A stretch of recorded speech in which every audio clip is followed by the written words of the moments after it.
Good morning. Morning, Ryan. Thanks for joining us. Okay, we're at 5 minutes after. People are still trickling in a little bit. I'm going to go ahead and start the meeting. We should be recording. Um, uh, we'll do roll call, introductions in the room, roll call. Jim Spear, who is our normal facilitator, is in the Southlands today. He was not able to make this meeting due to personal reasons. So I will be both hosting and facilitating the meeting today. Let's see. We'll go ahead and do introductions in the room. Kelly Sheen, Executive Director for the Trinity County Resource Conservation District and Trinity County Co-Facilitator. Pass to my right. Dylan Kirkley, Environmental Compliance Program Manager for Trinity County Resource Conservation District. Anissa Interante, Watershed Project Coordinator, Trinity County Resource Conservation District. Bridger Cohen, Middle and Recreation Restoration Specialist with the Watershed Research and Training Center. Great, thank you. And we'll do roll call through Zoom land as there's a lot of us here. So I'll start with Bob Morris. Bob Cousins Morris from Weaverville. Morning. Welcome, Bob. Ryan Fogarty, U.S. Fish and Wildlife Service. Yeah, good morning, everybody. Ryan Fogarty, acting field supervisor out of the Wairika office. Normally Christine Jordan will sit in on these for us, but she's on the road right now. She might be able to make it in a little bit later, but we just wanted to make sure to have somebody here on the group call. Great. Thank you so much, Ryan. Appreciate you being here. Let's see, Arnold Whitridge. Here in person. Thank you for joining us, Arnold. Cody Carter, U.S. Forest Service, Shasta Trinity. Yep, I'm the district. Hello, I'm Cody. I'm the district silviculturalist for the Hayfork and Yola districts on the Shasta Trinity National Forest. And I'll just letting you know, Tara is not going to be able to make today's meeting, so I'll be sitting in for her. Very good. Thank you for joining us, Cody. Appreciate that. Tuli Potts, Sierra Nevada Conservancy. Morning, all. I'm Tuli Potts with the California Sierra Nevada Conservancy. Good to see you. Thank you for joining us, Tuli. Let's see. We'll go on to Alden Neal, BLM. Hi, Alden Neal, Assistant Field Manager for Resources in the Reading Field Office, BLM. Thanks for joining us, Alden. Let's see. Chris Cole, NRCS, looking very hazy. Yeah, I think my camera could probably use an update. But I'm Chris Cole, the District Conservationist for the Natural Resource Conservation Service for all of Trinity County. Thanks. Looks kind of like you're hotboxing over there, Chris. Or taking a shower. I'm not sure one or the other. All right. Thanks for joining us, Chris. Let's see. Joseph and Susan Bauer. Here. Howdy. Thanks for joining us. Let's see. Larry Glass. Hey, Larry Glass, Public Lands Director for North Coast Environmental Center and Executive Director of Safe Alternatives for Our Forest Environment. Awesome. Thanks, Larry. Jerry Cousins. Good morning, everybody. Collaborative member. Thanks for joining us, Jerry. And I think Heidi Carpenter Harris, Trinity County. Good morning, everybody. Heidi Carpenter Harris, Florida Supervisors, District 4, coming to you live from Salyer, California. Thanks for joining us, Heidi. Let's see if we can get Joe Miller, aka Ren Winter.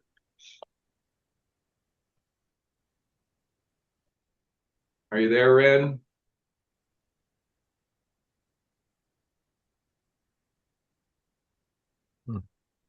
Okay, I'll be monitoring. Looks like Ren might be having some technical difficulties on his end there. Can you hear us, Joe /red.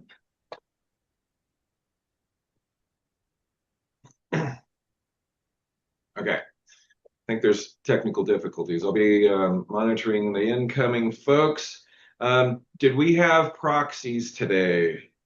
I didn't get a chance. I've been at a conference all week and I did not get a chance to check my emails for proxies. Any proxies today?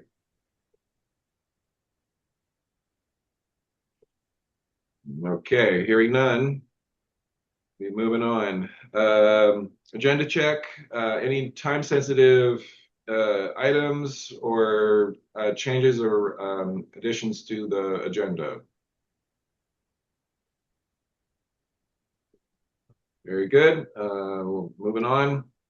Collective memory minutes from the September 18th, 2025 meeting. Any comments, additions, changes, revisions noted in the collective memory? Okay, we're flying right along, which is great. Any public input? I don't see any additional public here. All right. Hearing none. Moving on. Follow-up items from previous meeting. There was a discussion, and Tara Jones had mentioned that she would be able to honor Arnold Whitridge's request for a map depicting two side-by-side projects, South Fork Mountain and West Side Plantations. Arnold, was that done? Was she in contact with you, or Cody, do you have anything to follow up on that? Yeah, I talked with Tara about that yesterday. I think she sent it to you to send out Kelly, but she couldn't fully confirm. So I can send out that map to you if you could distribute that for me. I don't have all the emails in this call, but would that be okay? Yes, absolutely. That's the easiest way to do that. I do not believe that I've seen anything from her or Ben or anybody else on that particular topic. There was some stuff that Ben had followed up from the field tour that we had in October, which we'll talk about a little bit more here in a little bit. But I hadn't seen anything from her with regard to this request. So, Okay, I will send that right now. okay, perfect. I will get that out later this afternoon after the meeting. Is that satisfactory, Arnold?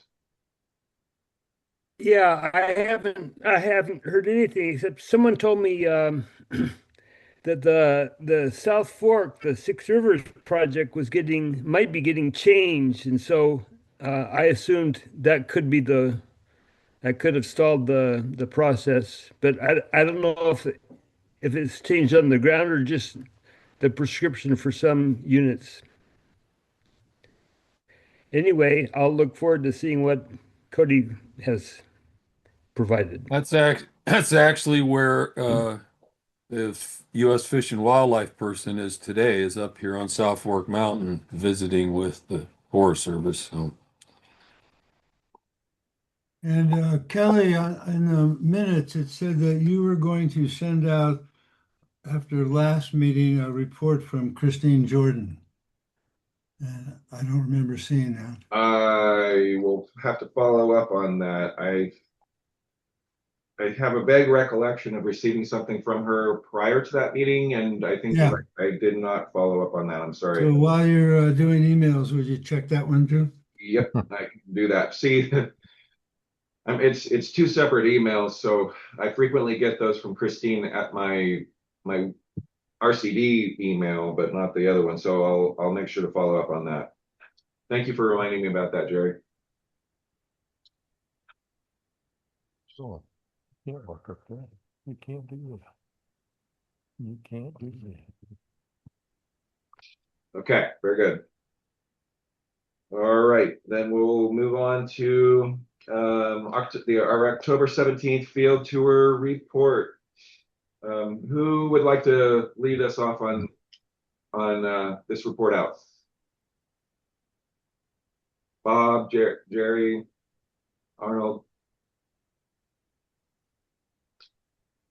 I guess I'll take a stab at it.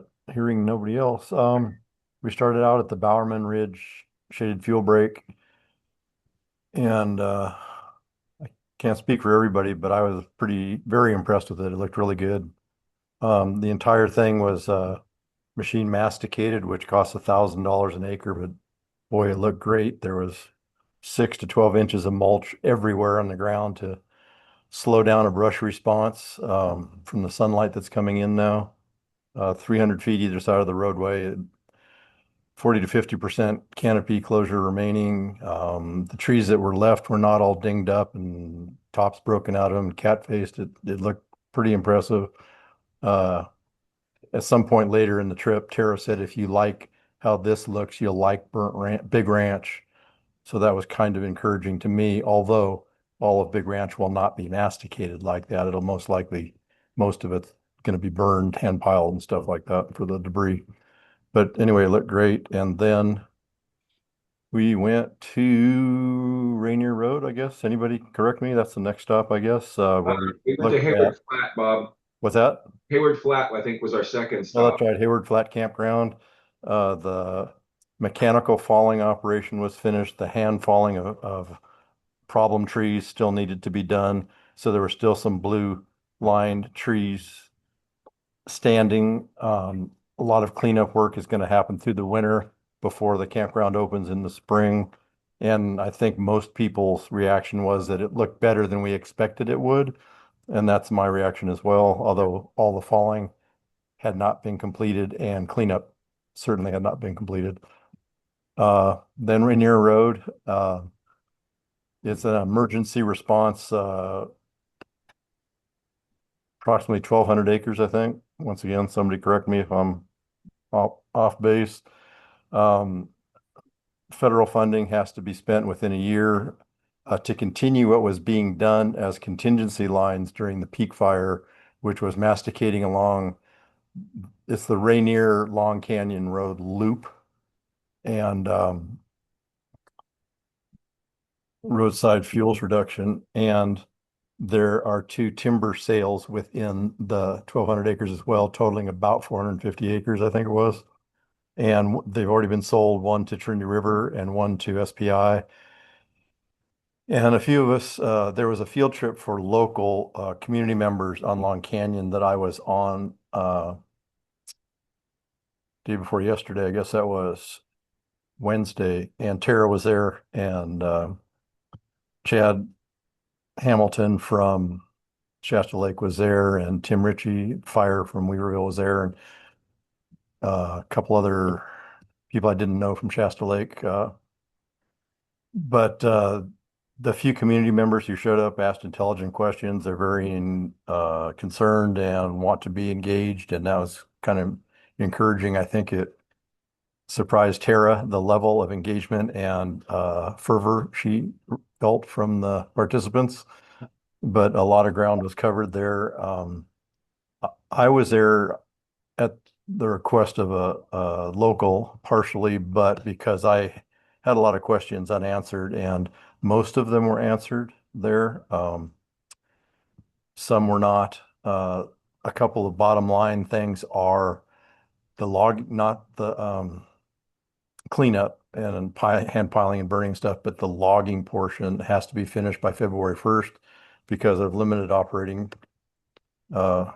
periods for spotted owl. So that means basically 9 weeks. They're moving equipment in on the SPI sale Wednesday, and it has to be done in 9 weeks, which I don't know if it's possible with the wet weather uh, weather operating conditions. They have to check the soil daily to see if they can operate or not. And it's going to snow. There's Christmas and Thanksgiving within that 9 weeks. I don't see how it's possible, but anyway, I guess extensions can be requested. The 2 timber sales, something I needed clarification on are both ridgetop fuel breaks. That's the purpose for them, to slow fire coming out of the wilderness toward the communities of Lake Forest Drive, Long Canyon Road, and a couple parcels on Rainier Road. So it's part of the work was done during the fire to starting a contingency line that ended up not being needed. But Terra saw it as an opportunity to continue that work, and there was funding for it. The awkward part of it all is it's happening before NEPA. It's causes a lot of discomfort to a lot of people. NEPA's been done on the entire North County, whatever that current name of that project is. And this is a portion, like a tenth of that whole area. So a lot of the studies for NEPA have been done in there already, like ARC and wildlife and things like that. But there's no finished signed NEPA on it, and that causes heartburn for some folks. Tara could not answer some questions about miles of new road, temporary road construction. Would it be the old roads reopened for use or new roads? There's a few things she'll get back to us on, but it was a well-attended, it was worthwhile. It was a good trip. So sorry that was long-winded. There was a lot of stuff that day. Anybody else chime in? I will, and a question.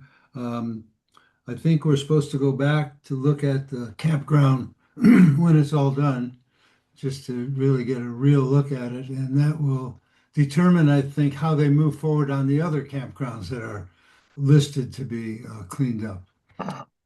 Yeah, that was my understanding as well, was that during that discussion, since it was in process at Hayward Flat, and there was some larger trees that needed to be hand felled, Right. that there was a desire to go in after the actual cleanup and sort of when things were kind of wrapping up.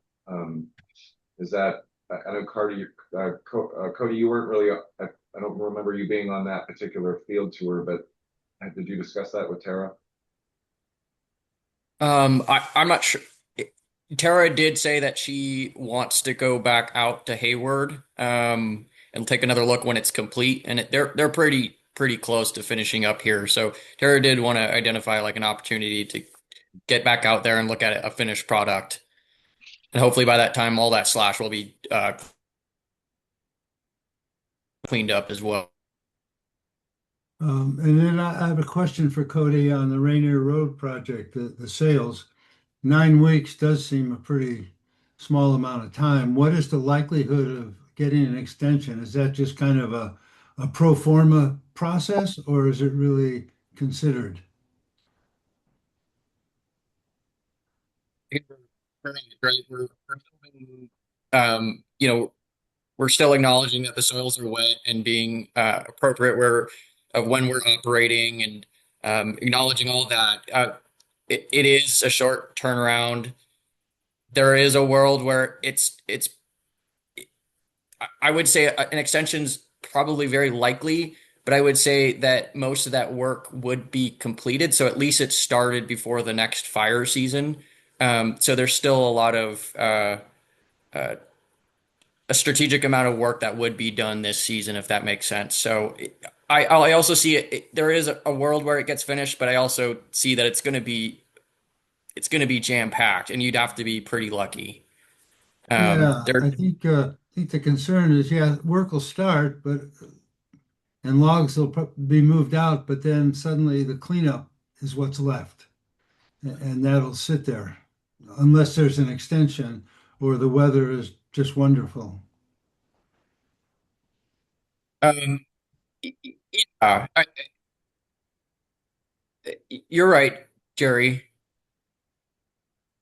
This work getting done now and starting this work now and when summer comes around, we'll be well prepared to finish this work as soon as possible. If we started when we just got through LOPs, we'd probably be waiting to complete that project by the next fire season. And that's what we're getting at. We'll have a good start before the next fire season, if that makes sense. Yeah, okay, thanks. Yeah. And for context, Cody, the LOPs, they start early this next, like almost late winter or spring, correct? February 1st. Yeah, February 1st. Yeah. So does One other thing, if I can do a go back, a real concern of the neighborhood was the county chip seal road being hammered by the log hauling. And Tara says there's a agreement with the county and some funding to repair that. But what we came up with was a one-way loop where they're coming uphill empty and going around and coming down through Rainier. So there will not be loaded trucks on the chip seal portion.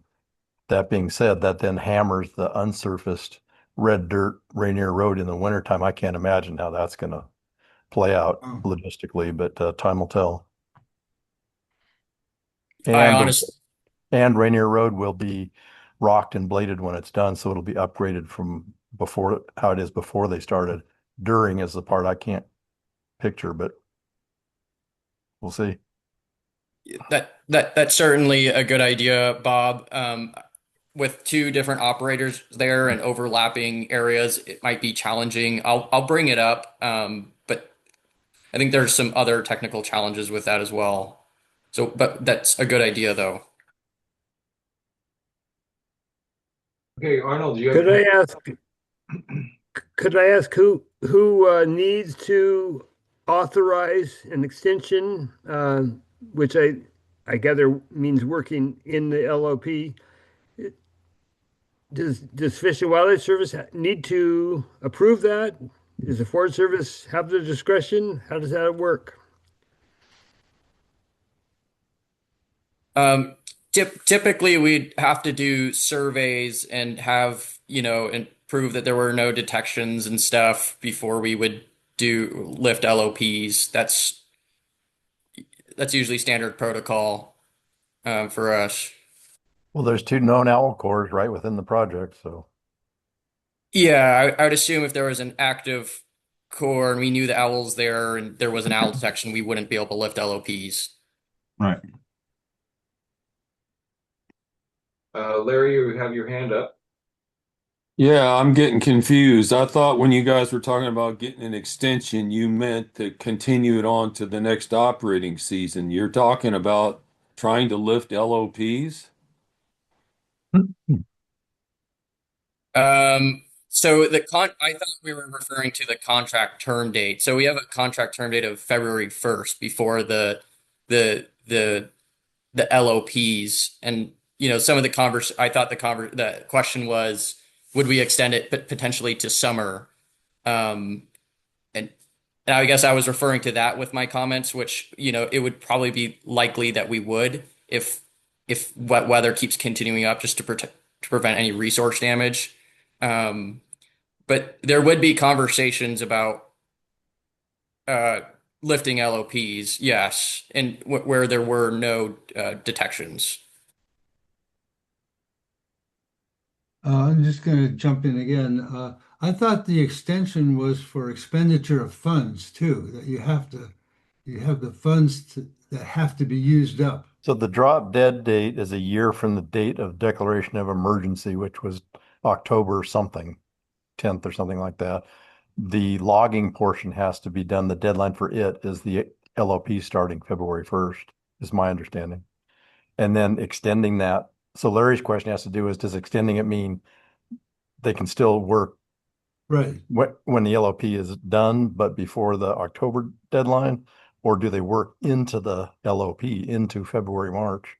I think that was Larry's question, and I'm unsure about that, but I think it means That's what I was saying. that they work into the LOP, I think. No, what we do is we'd extend the contract term, but we'd still have to survey. So they wouldn't work during the LOP until we follow all of our protocols to lift LOPs. So it would likely be in like July, like our normal dates that we start operating around here, which would probably be like July or June if there were no detections. So what that means to the contractors is they have to move all their equipment out to go to work somewhere else and move it all back again. And that's never a popular thing, but No, it's not. But they're doing their best to try to get this work done without doing any resource damage. So, it is what it is.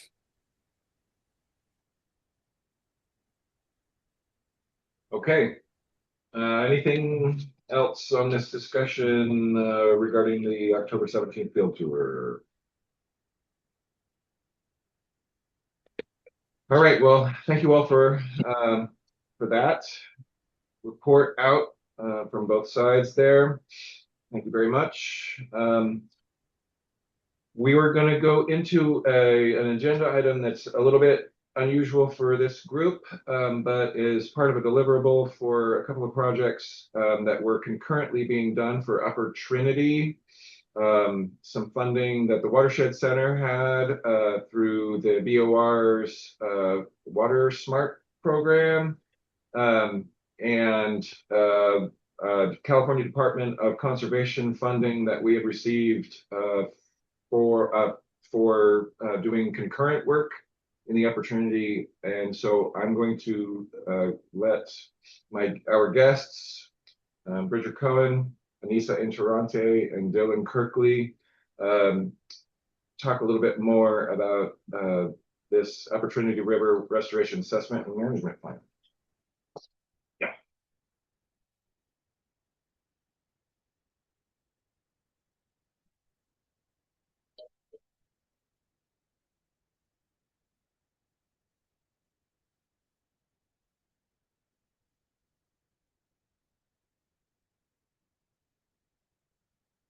Okay, can everyone see this slide? Yes. Thank you, Bob.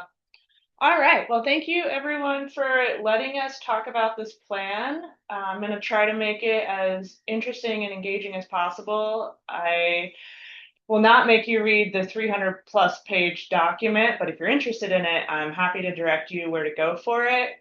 My name is Anissa Interante. I work with Trinity County Resource Conservation District. And I'm Bridget Cohen with the Watershed Research and Training Center. So as Kelly previously mentioned, this was funded by the California Department of Conservation and the Bureau of Reclamation. These were two separate grants that we had and spanned overlapping timeframes. So the Department of Conservation funding was through AB 2551 Watershed Coordinator, and this lasted for 4 years, which had a goal of assessing actions that improve watershed resiliency, storage and resiliency over 20 years, and the Water Smart grant through Bureau of Reclamation, which involved conducting landscape scale watershed restoration planning and design restoration projects. So the scope of this covers the whole North Lake area. If you're not familiar where those boundaries are, this is about 460,000 acres of land with the goals to support watershed and climate resilience, promote forest health, carbon stores, and wildlife protection, improving water quality, and enhancing habitat for native species. The Klamath Mountain Range and the Trinity Alps all host a lot of biodiversity. We're also focusing on water storage since the Trinity Dam does feed the Central Valley Project. Some of the key issues we chose to address were roads and related infrastructure, meadow health and extent, forest fuels management, and beaver restoration opportunities. To give perspective, since this is such a large area, there's over, I think it's 1,500 miles of perennial and intermittent streams. It's a lot of land to cover. So most of this assessment was conducted using geospatial modeling and ArcGIS. So we're looking at some up and coming technologies that allow us to assess areas at a landscape scale to identify restoration opportunities or areas where there's degradation, or even ways to improve timber management and forest management practices. So starting off with roads and related infrastructure, importance, management, recreation, and safety. And we're concerned about influences on hydrology, sediment erosion into streams, and degrading roadbeds, and degrading aquatic habitats. So our review process for this one started off with a desktop review of the TCRCD road layer and the Forest Service motor vehicle use map. These are great resources as lines on a map, but they're not as suitable for elevation-based modeling, like using LiDAR. We started trying to derive LiDAR-based road layers, but you have issues where there is a lot of road within the North Lake area, and there are issues with maintaining quality control. So in this image here in the corner, You have the hand-drawn map from the TCRCD road layer, and then you have a LiDAR-derived road layer here in purple. And trying to identify the true center of a road prism is really important when you're trying to use this data for sediment modeling. So even this little bit that comes up and cuts the corner short can be a big issue. One of the models we tried to run with this was developed by TerrainWorks, and it's the Road Erosion and Sediment Delivery Index. It's going to need some further refinement for watershed scale applications. So within the READY model, it identifies roads within the area. This is Mumbo Basin up in the north area of the Upper Trinity. And in each of the road sections, it identifies what their relative sedimentation risk is. And you can see through some of the red lines that we do have some areas of roads that could be improved or maybe should be considered for decommissioning just because they're degrading at such a rate that they're becoming environmental concerns. In order for this model to be run at a 460,000 acre scale, it will need further refinement of these roads layers, and that's something we're actively working on to try to get better information to feed into the models to identify priority sites for restoration for roads. Our second chapter was meadow health and extent. Yeah, so meadows, just as a quick 101, are pretty key, both habitats for species in the Upper Trinity. A lot of rare species and species of concern live in them or rely on them in some capacity. They also have a really key role in regulating water balance. So they essentially act as sponges and absorb that spring snowmelt pulse and release it slowly over the summer to keep downstream flows going.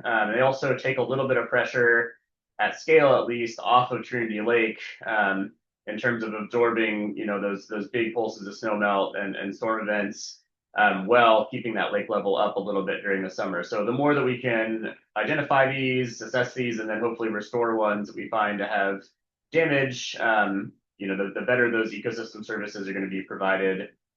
Which has a lot of benefits both for fish and wildlife and also for our human infrastructure. So we, as Anissa kind of mentioned, the Upper Trinity total project area is quite enormous, and we mostly used a couple of subbasins, particularly Mumbo, Bear Picayune, up there in the Trinity Headwaters area as kind of test cases, and did some on-the-ground field verification of some different models, see how they were working, and then we hope to apply those lessons at scale in future projects. So we did a review, partially desktop, partially field-based, of two models that look at how they're basically trying to identify wet meadow areas on the landscape, and they do that primarily based off of elevational data, that LiDAR that Anissa mentioned. So it's fairly easy for a person to go through and just pick out, green areas off of Google Earth or whatever your source is.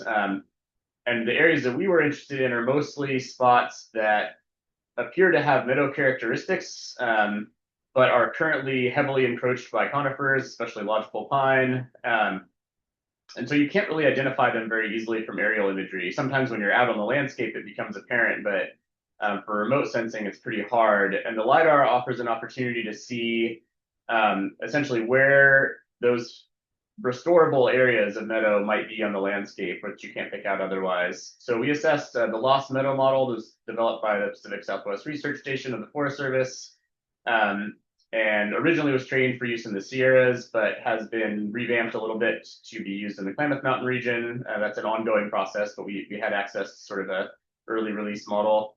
And then we also looked at the Wetland Strategic Potential tool that was developed as part of a collaborative effort between the Fish and Wildlife Service and University of Washington. I think a couple of those were involved as well. And both of these, again, look at that elevational data, and basically they're looking for basins, low aspect, low slope areas that might accumulate water and become these wetland meadow features. And we compared that to data that we had that was collected by California Department of Fish and Wildlife, and then also the National Wetlands Inventory that looked for meadows. The climate ones is more specific to our region and generally a higher quality data set. The National Wetlands Inventory is quite broad and was developed mostly through aerial image analysis by the Fish and Wildlife Service, but it also has some applicability here as well. And we did a lot of field surveys as well to kind of suss out whether these models were effective in detecting wet meadow areas or sites that we could potentially restore to wet meadow status. So here's what that looks like throughout the entire upper Trinity drainage with some of the key streams highlighted and different subbasins. There's a lot going on in this map, but I just wanted to point out that we have quite a bit more lost meadow model areas there in the pink than we do, at least in some basins, than we do identified areas through the National Wetlands Inventory. And basically what that means in practice is that there should be a lot of restoration potential in many of these basins, and certain basins have a lot more restoration potential than others. This helps us identify those spots to go look at. And it does require some field follow-up, but when we did look at areas that the lost meadow model showed as being suitable for either current or potential wet meadow habitat, we did find that those were fairly accurate assessments. The wetlands district potential model was less so for various reasons. It often focused on ridge tops and other flat surfaces that did not actually have any water draining into them. But we think that these tools are pretty valuable, and we'll look forward to working on them more in the future. One thing that we did pull out, though, is that there are a lot of spring-fed meadows in the upper Trinity that occur on slopes. These are pretty cool habitats, but because of the way that these elevation-based models work, they don't pick those out. They're not drainage basins, so they don't assume that there's going to be any water there, even though the springs provide a nice constant source of water for these meadow systems. We did pick out, again, some meadow basins that have a lot of meadow features currently exist, and then also a lot of restoration potential for some additional restoration planning. Those are Mumbo Basin, Bear Creek, and Picayune Basin. Those are all kind of in this upper right section of the Upper Trinity watershed, northeast section. And then, again, this is just another kind of look at similar features. This is with that Garwood wet meadows data set, which is a little bit more conservative. Like all of these are for sure wet meadows. Some of them are very, very wet. It does leave out some drier features since they were interested in amphibian spawning habitat. But nevertheless, it's kind of our best data source for this region. And the lost meadow model shows about 8 times more potential wet meadow habitat than we actually have identified through this survey effort. So I wouldn't take these exact acreages, as the gospel, but I think this does a good job of showing how much more potential habitat there is, meadow habitat there is than is currently existing out there. And yeah, again, this is also probably an undercount of both the currently existing meadow and the restorable meadow areas, since the lost meadow model doesn't really take into account those sloped areas very well, and the Garwood data set is mostly focused on these very, very wet meadow areas. It's also worth noting the spatial patterns, where really a lot of the meadow area in the Trinity Basin is in the true headwaters, in those kind of upper mountain glacial basins, formerly glacial basins. There are some other spots that are mid-slope or down towards the lake, but by and large, most of the existing and restoration opportunities for meadows are in those extreme headwater basins. Yeah. So in addition to meadows, we did some work on forest fuels management at scale. This was another chance to assess and test out some different modeling tools. In this case, something called Vibrant Planet. They have a data product called Land Tender that is kind of a compilation of different models that can be put to use to assess where might be the most effective places for fuels treatment and what the benefits and sort of return on investment you would get out of those treatments would be. So this this effort we have been working on for some time now. This is mostly going to be presenting on work that we did as part of our BOR project, but I will say that that did not quite end up where we wanted it to, and this is an ongoing process, so I'll have a little bit more to share about that in future slides. We also considered the climate adaptation plans as far as how to incorporate prescribed fire and post-fire rehabilitation projects. And then we also did a dive into a 5 counties report that was produced on snow water equivalent, basically identifying areas where thinning would be most successful at increasing snow water equivalent storage on the landscape. You can see this lower photo here on the right kind of shows an area that this is, pretty late into the spring and it's still retaining some snowpack. It's melting pretty slowly. And there's different landscape management tools that you might use to make sure that you do build and retain snowpack more effectively. And there's different areas where that might be more effective. So we revisited that as well, since that report was done sort of before the advent of a lot of these GIS tools that we can use now. As far as land tender, we did a number of sort of exploratory analyses here. Again, I don't want anybody to take these as gospel, but it is a promising product that we're doing a lot more work with right now.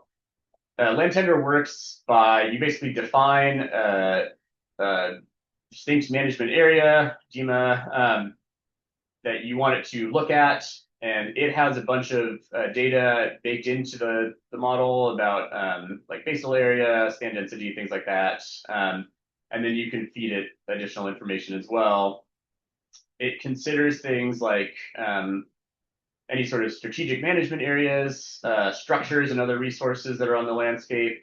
Or I guess those are classified as assets. Resources would be more like natural resources. And then you can also essentially get it to look at different outputs in terms of the restoration benefits. So whether that's increased safety for structures, increased water output, increased carbon storage, and then science and culture, which we didn't really incorporate. We didn't have a great data set to allow for that, but it's very flexible, I guess is the point there. And then you can have it look for, you can say, here's, 3 different project levels we used in this case. We had a $1 million budget, a $5 million budget, and a $20 million budget. And it will try to suss out what treatment options would be most effective for the landscape, and then also where the treatments should take place to achieve a maximum return on your investment. So these smaller maps here, there's a lot going on, but just so you know, the blue areas, all these blue cells are the distinct management unit that we had it look at. And for a $1 million effort, all of the treatments go into basically these 2 cells down here. You can see have the little red patchwork. That's where it's proposing treatments. Obviously, with $1 million, you can't do all that much, but these are where it really calls out maximum benefits being realized from fuels treatments. If you give it a $20 million budget, it actually calls out a different area entirely, because at that scale, you can just do more work. And again, it has different treatments called out for each of these different cells. We don't have that data available in this slide, but just it does propose treatments at a pretty granular level. These 2 charts show for these different treatment levels. These are the different, we fed it different distinct management areas. And it proposed different treatments for all of them at these various funding levels. So I guess what I wanted you to take away from this slide or this table is just that if you do, say, $1 million treatment on the Highway 3 footprint, then if you just do the treatment, then the benefits you get in terms of asset protection, in terms of like clean water provision, things like that, it doesn't actually quite pay for itself. You get about negative $50,000. You get $950,000 worth of returns, but you spend $1 million, so you're out $50,000 there. However, if there was a fire that occurred, then that flips pretty dramatically, where you end up getting a huge return on your investment. of about positive $700,000. So that's just what this table is displaying. You may also notice, so just if you sum everything up here, you get about $2 million, $2.25 million investment on $1 million or return on investment on your $1 million spend, which is really good.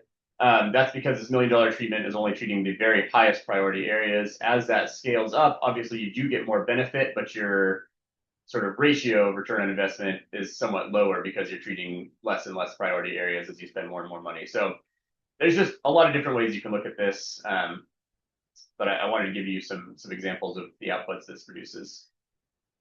Our next steps, so we have been doing more work with this. I wanted to walk you through a process that our new forester, Joe Nichols, has been using, where he kind of incorporates the Land Tender Vibrant Planet product with a more traditional GIS analysis. So this is the entire opportunity watershed. We've pulled out this kind of priority section of Picayune Creek, Eddy, Bear Basins, Bumbo Creek area. So up there in the headwaters. He can look at different data sets to pull out basal area of priority species. And then there's a separate data set that actually is from Vibrant Planet that is a modeled fire behavior, essentially how the risk and severity of a crown fire is likely to play out. So certain areas are obviously much more susceptible to devastating crown fire than others. And then you can essentially combine those data sets here on the right, where it's a very high kind of crown fire risk and severity, and then also a good timber opportunity. And so there's particular areas that really map out as combining those features and might be good candidates for restoration. There's also this is from the Forest Service, strategic fuels management layer that basically shows, I believe it's based on areas where past fires have been stopped, not necessarily in this zone, but across the nation or across the West. And it looks for similar areas where it seems like this might be a good place to put a fuel break or to prioritize fuels treatment. And often this is along roads or along river valleys. The ridge tops here are called out with this very brick red color, just to distinguish those. So then if you put it all together and you put your hazard fuels plus timber and your potential control locations that map out really highly, then you end up with a much smaller subset of areas where doing that fuels treatment would probably be the most beneficial. And then he kind of fed this back into Land Tender and produced, again, using these sort of acreage limits. This is what Land Tender spit out as far as where to prioritize treatment. And then this is the layer from the previous slide where both the fuels sort of maximizing your benefit from fuel reduction and also good timber harvesting opportunities come together. And you can see that the Land Tender results in green, and this more traditional analysis in red map pretty well onto each other. They're not identical, but they're pretty good.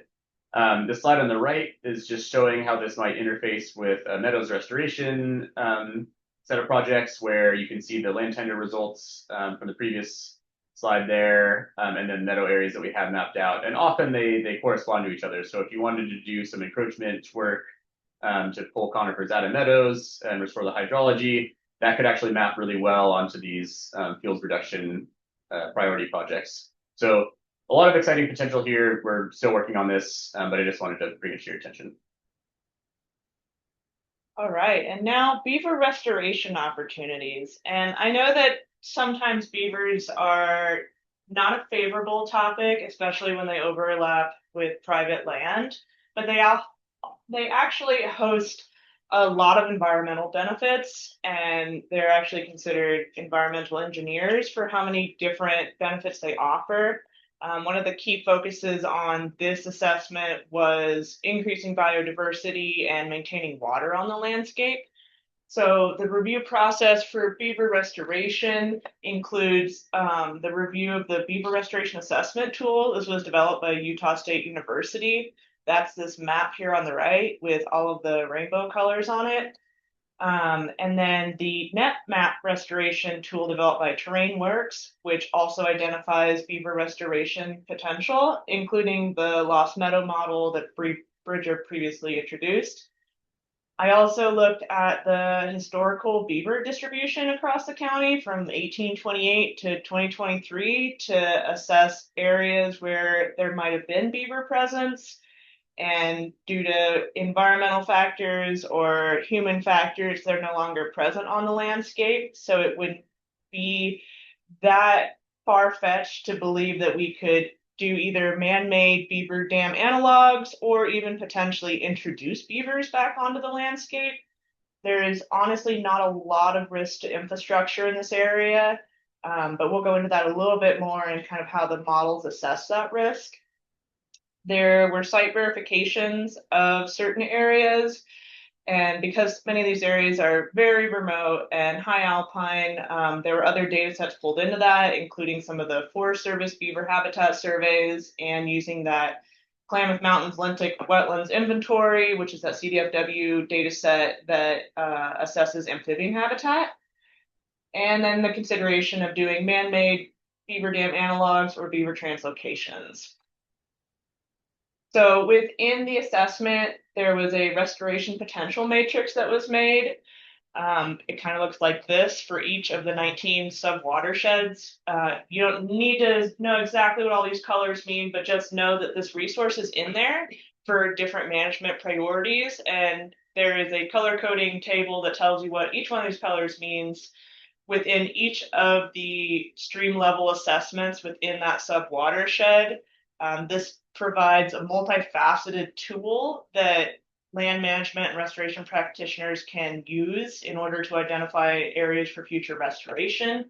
So the beaver restoration assessment tool identifies limitations of the stream to actually host beaver dams. So does it have too much flow, too little flow?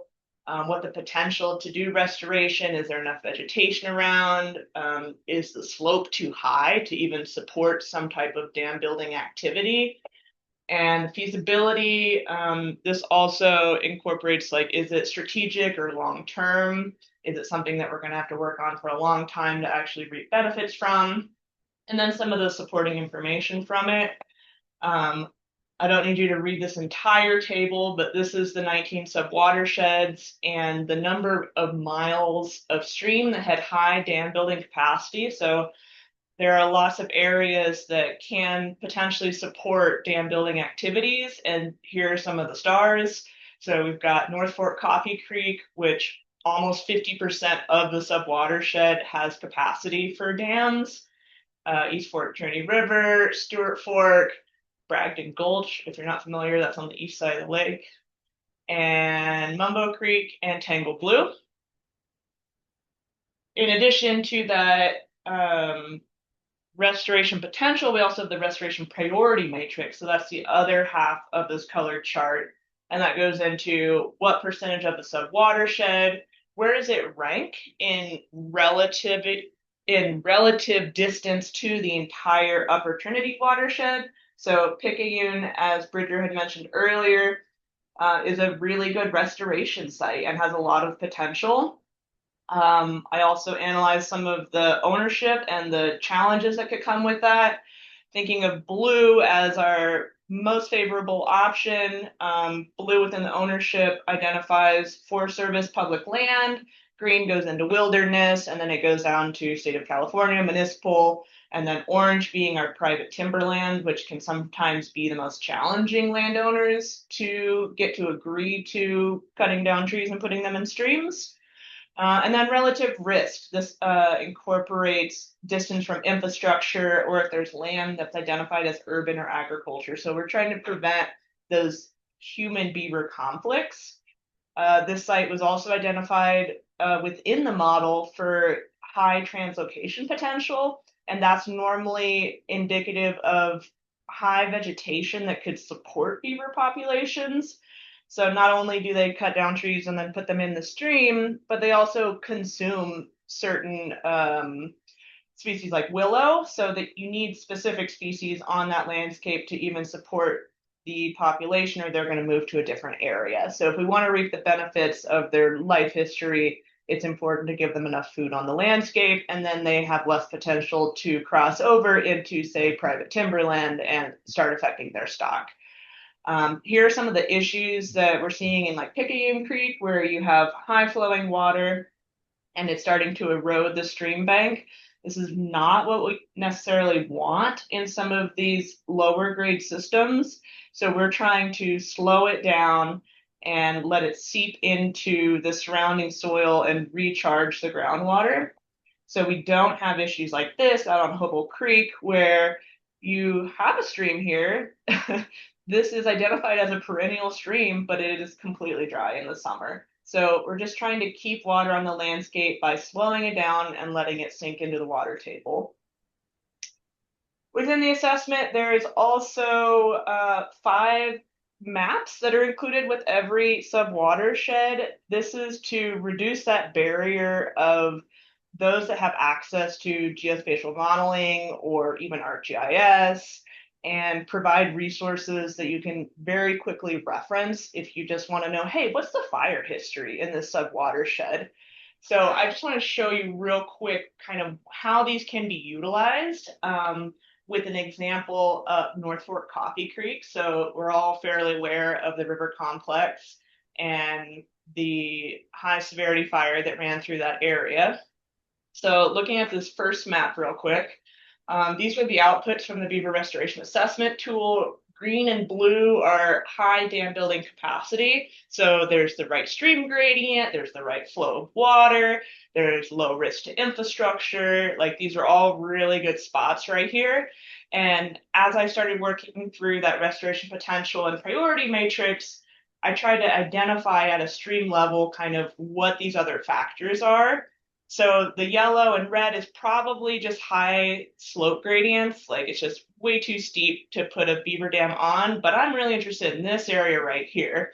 So if I wanted to look at that one map, I would then probably overlay the fire history. I'm like, oh, okay, so we've got the Coffee Creek fire and the river complex, both running and overlapping in that same area right next to the stream where I saw a lot of potentially good beaver dam building capacity.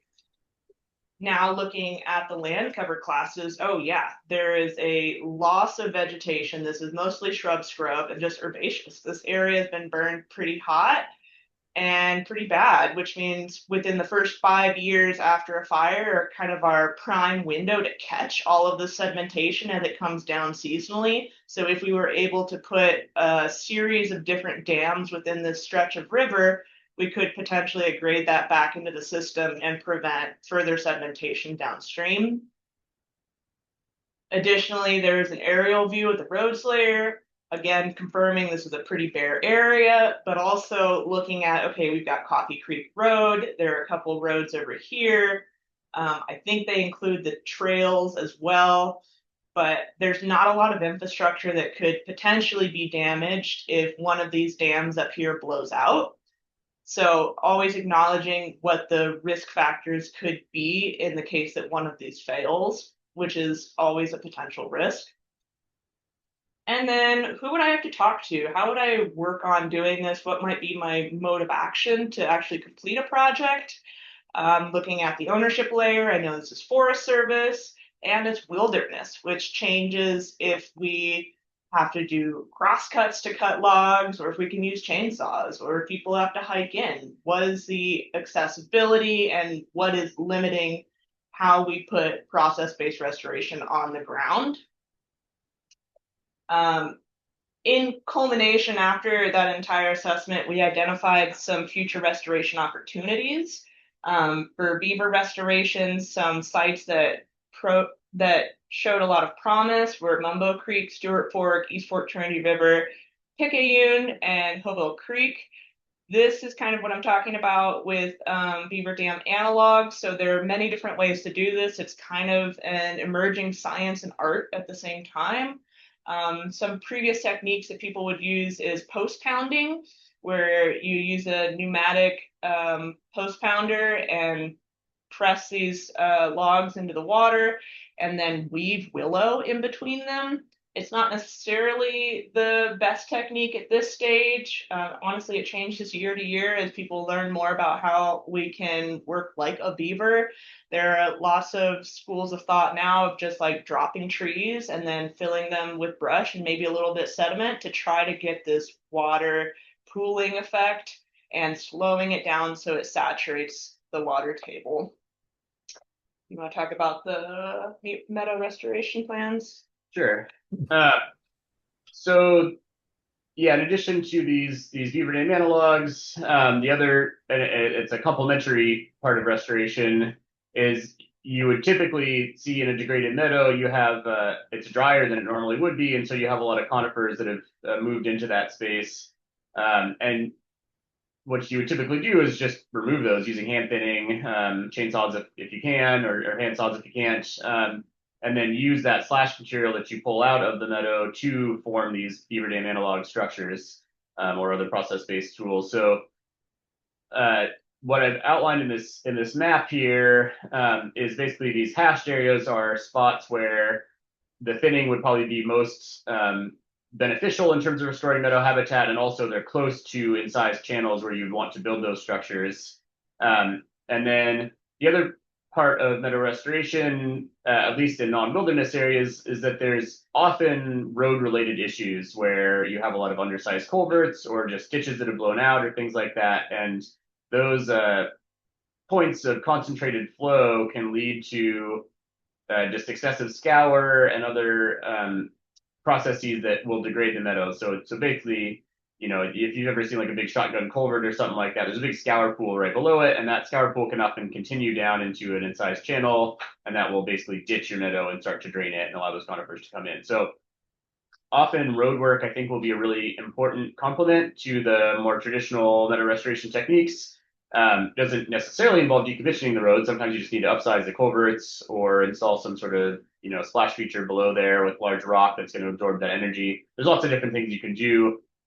In particular places, it might make sense to decommission roads that are no longer in use, or at least not on the emblem map. But we have options. This is just an example of what like a concept design would look like for Mumbo Basin. There's certainly plenty of work to do there. And we have a number of these concept designs completed for other areas across the Upper Trinity drainage. One other feature that I wanted to just call out, it's not on this map, but hope with any of these meadow restoration projects is that by increasing the area of wetted meadow surface where there's, it's very wet year round, there's no trees, that's kind of a perfect fire break. And so that really gives you some additional utility as far as, burning down into those meadow areas where you can catch it, and really facilitates the use of prescribed fire on these landscapes that will ultimately be a big part of restoring them to a more healthy state. So just call out that aspect as well, even though it's not on the map. And I think that's it, unless you have anything to add, Lisa. So in addition to identifying these priority sites, another benefit of both of these projects was supporting projects like the Upper Trinity Headwaters land acquisition. So many of these techniques that we've discussed could be applied on this working forest conservation easement that the watershed is working with. So stay tuned. There's a lot of opportunities out there, and we will really want to start applying these techniques to the landscape and be able to show people hands-on how beneficial they can be and how much restoration potential many of these areas have as far as meadows and in stream and forest thinning and even some of the road work. Another benefit that came out of this project was a new permitting pathway. I'll let Dylan talk about that. Yeah, so Leslie at the Watershed Center wrote a what's known as a SERGO. It's the State Water Board's statewide restoration general order. It is what can be used off of what is also known as the SERGO PEER, Programmatic Environmental Impact Report. And that allows, it's just a streamlined pathway for CEQA. You can tier a bunch of different types of projects to it. You can use different, different pathways for, such as what would it be here? Oh,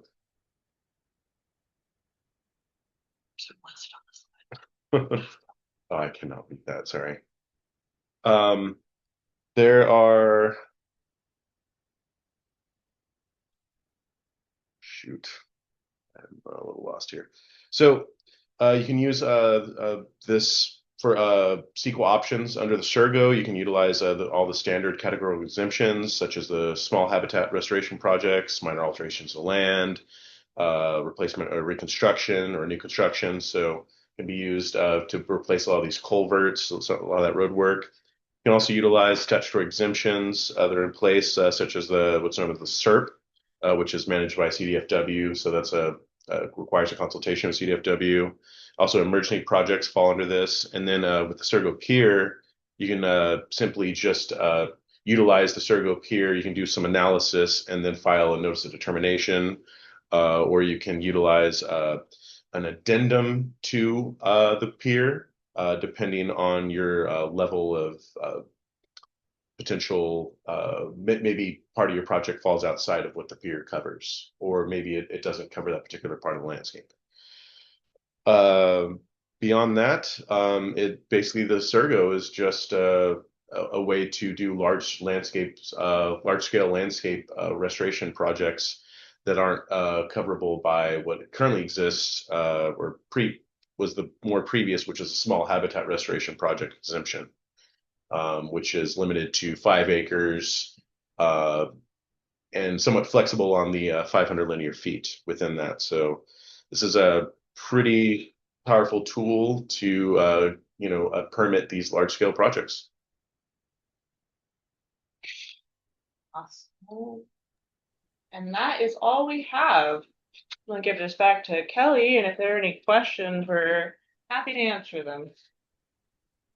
One thing I would like to add, just for like context, was that both these projects that funded this study came out of a time frame when the state was going through a significant amount of drought, and we were seeing significant reduction in snowpack, both in the Cascade Range and especially in the Sierra. And the state was looking at ways to increase water retention, water quality, because of that lack of snowpack, which we had relied on for, like time immemorial, basically. And so this came out of a need to basically try to figure out, like, in the primary Sacramento tributaries, of which Trinity is kind of inadvertently one, because of the fact that so much of our water is basically being piped over from Upper Trinity, like out of the dams and over into the valley. It'd be like Trinity, Pitt, Feather River, et cetera, et cetera. They identified quite a huge portion of the Upper Sacramento River drainage as their focus areas to, like, how do we increase water capacity? How do we increase water quality? How do we increase and sustain water retention in these watersheds? And so that's kind of what this whole effort was really meant to address, as I understand it. And so, these kind of small scale, low tech, process-based restoration techniques have become sort of like the standard for, in lieu of, large amounts of snowpack. These are ways to, as Bridger and Anissa were talking about, slow the water down, have it reintroduced into the water table, slowly released over time, and retaining that water for other uses. And I would venture to say that one of the things that we discovered through this, especially through the Department of Conservation's funding of this process, was that we're miles ahead here in Trinity County and in the Upper Trinity for doing this sort of analysis and actually, like, presenting the ability to have an impact on that water retention and water quality. and water availability compared to many of these other larger watersheds that they didn't have a real good plan as to what they even wanted to see out of this study. And so having the resources that we have, the talent that we have here has really sort of pushed this into a realm that is now we're getting to a point where we have like identified shovel-ready projects, and through the Surgo process and programmatic, we'll be able to begin to seek funding and then do implementation of projects within the Opportunity River watershed. So with that, I'm going to go ahead and take this down. And are there any questions or comments? I know that was kind of a long walk, but but we feel like this was an important thing to share out with this group, and we'll also be sharing it with the Trinity River Watershed Council and the Trinity County Board of Supervisors within the next month. So any comments, questions?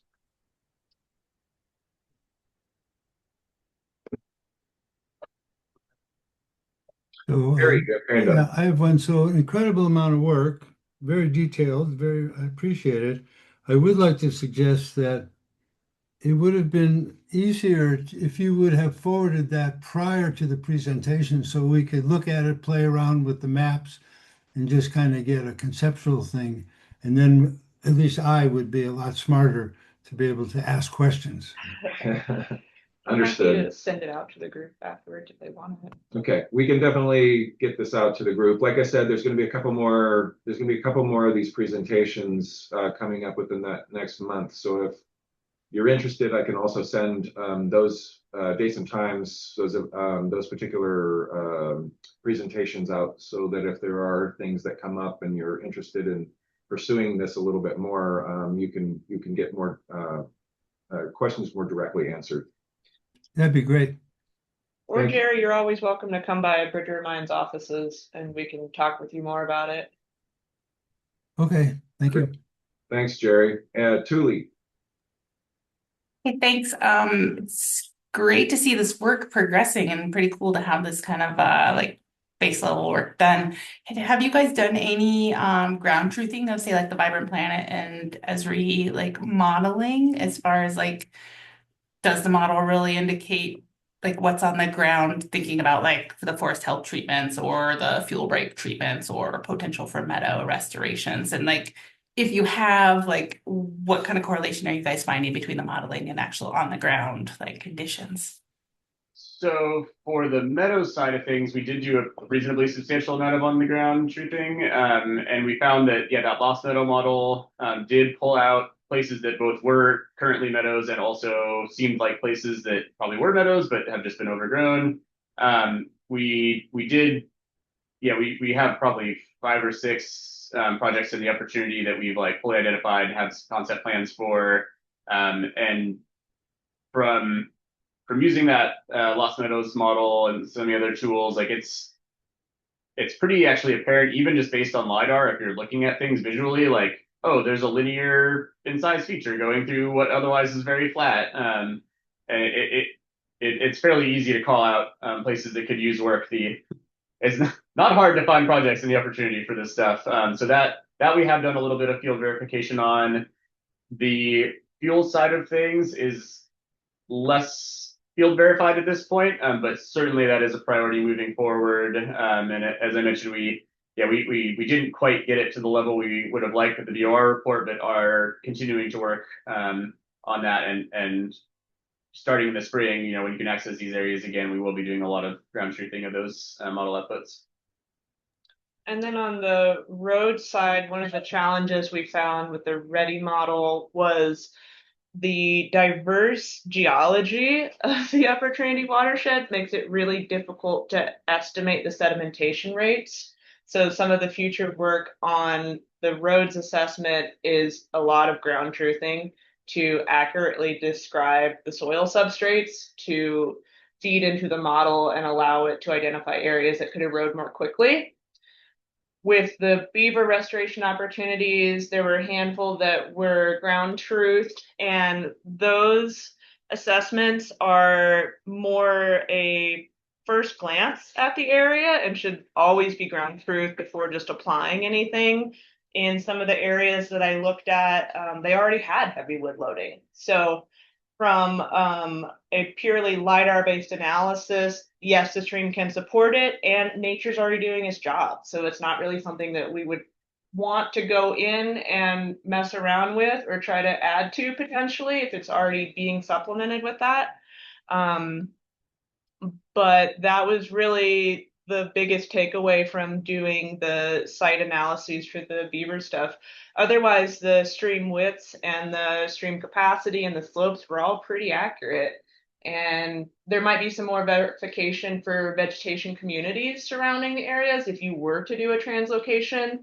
CDFW is starting to kick off some of their translocations within California. And so there's a long list of places that want to be on that. And hopefully there's potential to put some sites in the Upper Trinity on that list in the future. And that will have a full in-depth analysis once they determine areas we might want to do that with. Cool, thanks. It's great to hear that there's a bit of correlation in some of the models and actual on the ground work, and just like even getting to the point of kind of knowing what you don't know from the perspective of sedimentation and whatnot. Super helpful for thinking about future funding and future project development. So thank you guys. Appreciate it. Very good. Any other comments or questions? We ran a little over time on that, but thank you all for taking that in. We felt like it was a very important part of this process. Final reporting on this project is to be completed by the end of this calendar year. So as we're wrapping up and putting together these kind of final presentations and takeaways from this report, it's great to get feedback from folks that are more in the know about resource management, and so thank you again for entertaining this particular item. Yeah, and thank you very much to Bridger and to Inisa and to Dylan and everybody at the Watershed Center and everybody that's worked on these projects are fairly significant and important. So thank you all. Okay, let's see, moving on. Wildfire camera update. Is there anything from Jerry or possibly Cody that might be, since the last meeting, there has been absolutely no feedback from Forest Service, even though they said they would. We're waiting on 2 cameras.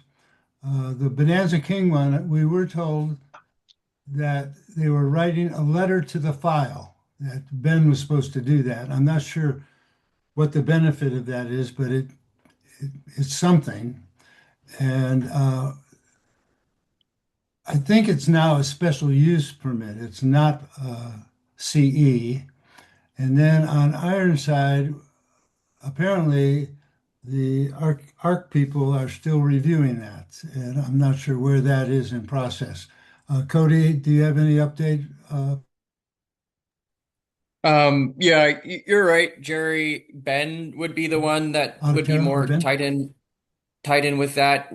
If we, today I might not have all the answers, but I'll put that on the plate for her to review and get back to you on, Jerry. Yeah, please have her do that.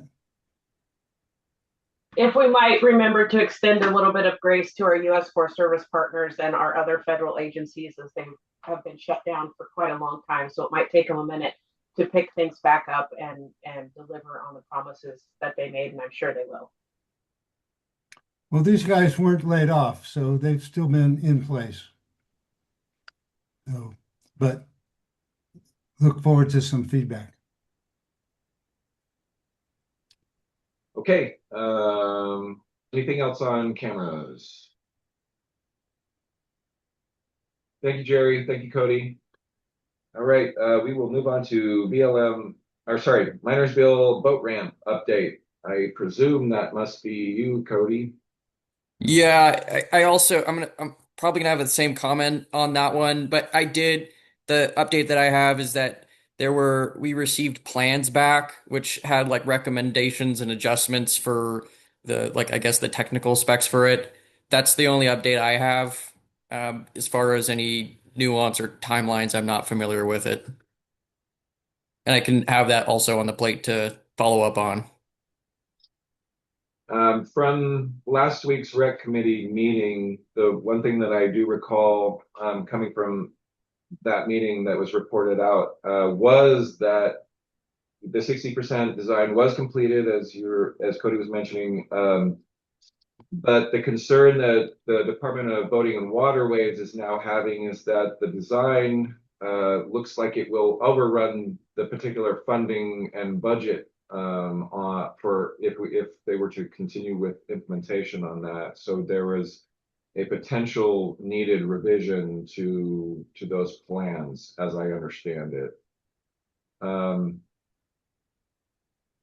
Is there anybody else on the call that, or on the meeting that basically was at that meeting last week? I don't think so either.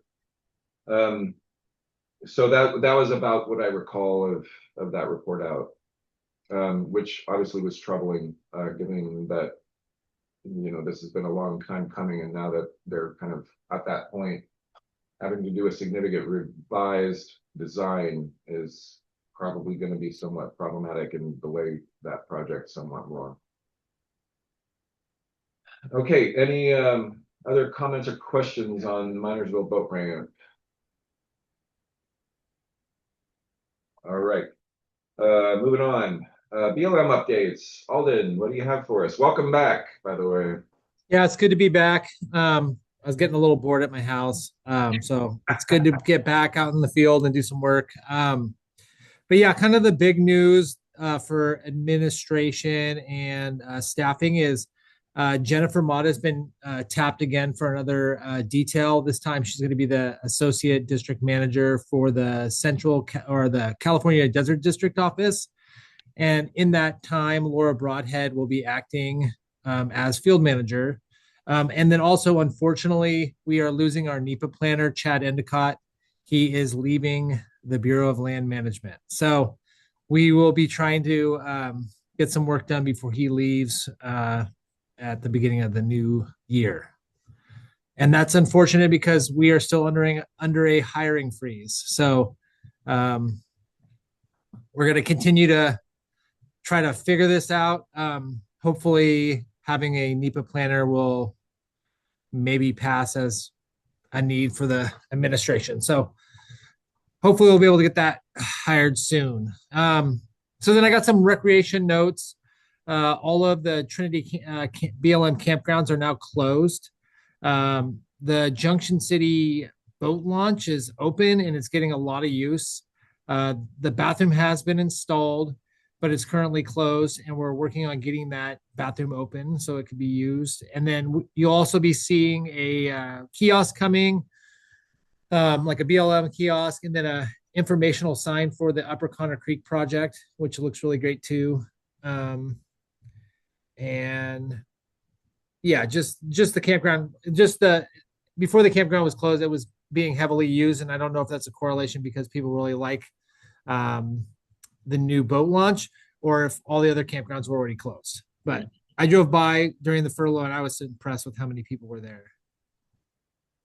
And then some other projects that we're currently working on, and they're starting to get kind of close to having a decision record or a final EA for, is the West Weaver Creek project. This is a river restoration project, and we're working with the Yurok and the Nurelmic tribes. And right now we're currently wrapping up our response to comments. And then once we have that, we will be looking to produce the final EA and sign the decision record. I would think that would be done by January at the latest. So does anybody have any comments on that? All right. The other big project that we've been kind of working on for a while is the Jennings Ridge Forest Health Thinning and Fuels Reduction Project. and we are very, very, very close to wrapping that up. We have gone back and forth on informal consultations with U.S. Fish and Wildlife over spotted owl. We've gone back and forth a few times, so that's getting really ironed out. So we have a few more edits to make, and once that's done, then we'll hopefully get concurrence on that. And so we're about 6 weeks behind because of the furlough. So we were all pretty much furloughed during that time. So we're just a little bit behind, but we're still looking to sign that EA by the end of December, mid-January. So we're still on schedule, kind of. And then just some updates on some of our fuels projects.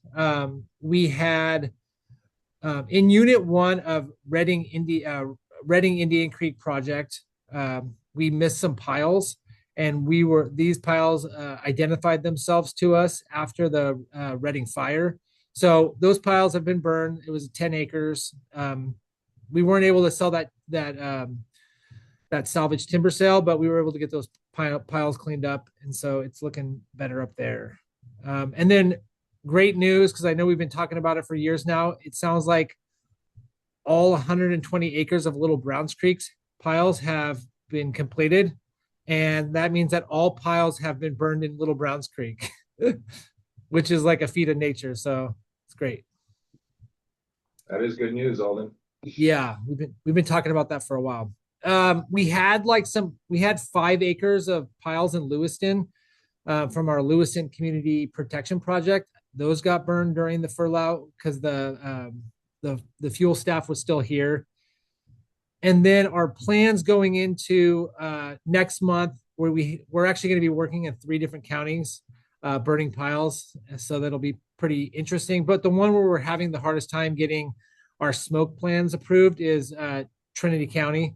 And when we get that approved, we're going to go after the piles that are in the Oregon Mountain timber sale footprint. So all the ones along the road, and then the big machine piles. And then we have our contractor going to finish up the 126 acres left of the Weaverville Community Protection Project. And if we can't get a smoke plan for Weaverville, we're going to flip over to burning the rest of the piles at Reading Indian Creek on the expansion units. And I don't know if anybody's been out there and seen the piles. There's quite a bit. It's looking really great out there. That might be a good one for a fuel tour at one point. We have like an example of hand cut pile, we have understory burn with piles. And then we also have mastication, and you can see them all from the same spot. So it's a really neat area to kind of see all the different treatment types from one location. So in the future, if we need to do it, if you guys need a idea for a field trip, that might be a good one. And then that is it. If anybody's got any questions or comments. I know that you guys have been off, Alden, but in advance of the shutdown and maybe since then, is there any word with regard to the stewardship agreement or the NOFO that on for the community forest and the expansion into BLM lands? Yeah, I kind of asked the person we were working at about that earlier this week, and they said they haven't heard anything from headquarters. So I didn't want to like push it like the first full week we're back, but we still have the leftover money in a suspense account sitting there. So I will push on it next week, but no bad news. Okay. I know that the funding that's the 2 funding sources that were sitting, that were like actually allocated are still in ASAP. That $18,000 or whatever it was is still in there. So okay. So I kind of figured there probably wasn't a whole lot of movement there, but yeah, but we were pushing pretty hard before the shutdown, so I would think that somebody made a decision, and we just haven't heard it yet. I'm hoping. Very good. Any other questions or comments for Alden? Great, thank you, Alden. Thank you. Great. Have a good Thanksgiving. Okay, very good. Let's see. On to U.S. Forest Service updates. I see nobody on from Six Rivers. Larry, anybody else have anything to report out on the Six Rivers side of things? Only what I said before, that they're having a meeting up on South Fork today with U.S. Fish and Wildlife, and I'm not sure the details of it, but apparently some more clearance is needed. Okay, very good. Thanks for that, Larry. Appreciate it. All right, well then we'll move on to Shasta Trinity National Forest, Weaverville Ranger District. Cody. Sure. All right. So I'll just talk about our planning that's going on right now first. Our efforts continue on our big ranch. And we appreciate your guys' willingness to review the document and work through some of that with us. Tara did want to let you all know that we will still have a 2-week period to review the draft EA. And we'll look at scheduling a separate meeting with you all to go over that draft. And we'll have meetings with the Fish and Wildlife Service weeks after Thanksgiving. We will also be looking at getting a public field trip here soon with just the general public, sort of like the one we did on Rainier and Long Canyon, tied specifically to Big Ranch. And I'm working on the changes that we talked about for the draft proposed action to add some more clarity to what we're doing out there. So the North Trinity County Risk Reduction Project is still continuing as usual. We will also have a 2-week period to review that draft EA as well. South Fork Mountain continues. The Six Rivers South Fork Mountain project is still under analysis. I think they're still looking at an early January date for their project for a decision, pending no changes. The Watershed Center is making good progress on Junction City. Efforts are still moving forward with Musser Hill. And WCF Phase 2 will be signed this winter. Is there any questions about the planning side of it?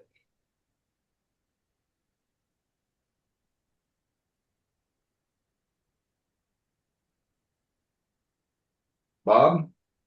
What was that last one, Cody? Was it Weaver Community Forest Phase 2? Yeah, WCF Phase 2, we're aiming for a signature this winter. Which is what, in a nutshell? That's that we had that.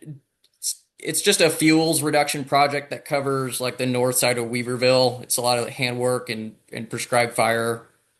There was a phase 1, and we've been doing some work on that in the prior year. That was like some of that burning towards Oregon Mountain and stuff that we did. Yeah, thanks. Yep. Just for clarity, so the WCF Fuels and Recreation Phase 1, Phase 2, those are separate from the Weaverville Fuel Breaks project that we're working on, which Cody referred to as Musser Hill. So Phase 2 has been one that we've been waiting for signature on for quite some time. So moving on to fuels, we have RX burning that's been going on in Ridgeville, Lake Forest, the Deep Fire area, the Kellogg fuel break, the August Fire footprint, and that kind of encompasses around 825 acres treated to date. We have 1,200 acres of treatment implemented in the High Pump project over the past year. We have 1,800 acres implemented in the August Fire footprint over the past 2 years. Handwork is underway in the Bowerman project. Mastication was completed in the SBI portion of the Bowerman project, which you've seen. Underburn prep is underway for the High Palm Community Risk Reduction Project. That burn plant is still under development. Their fuels reduction work in the peak emergency area will begin after Thanksgiving. It's the fuels update for us.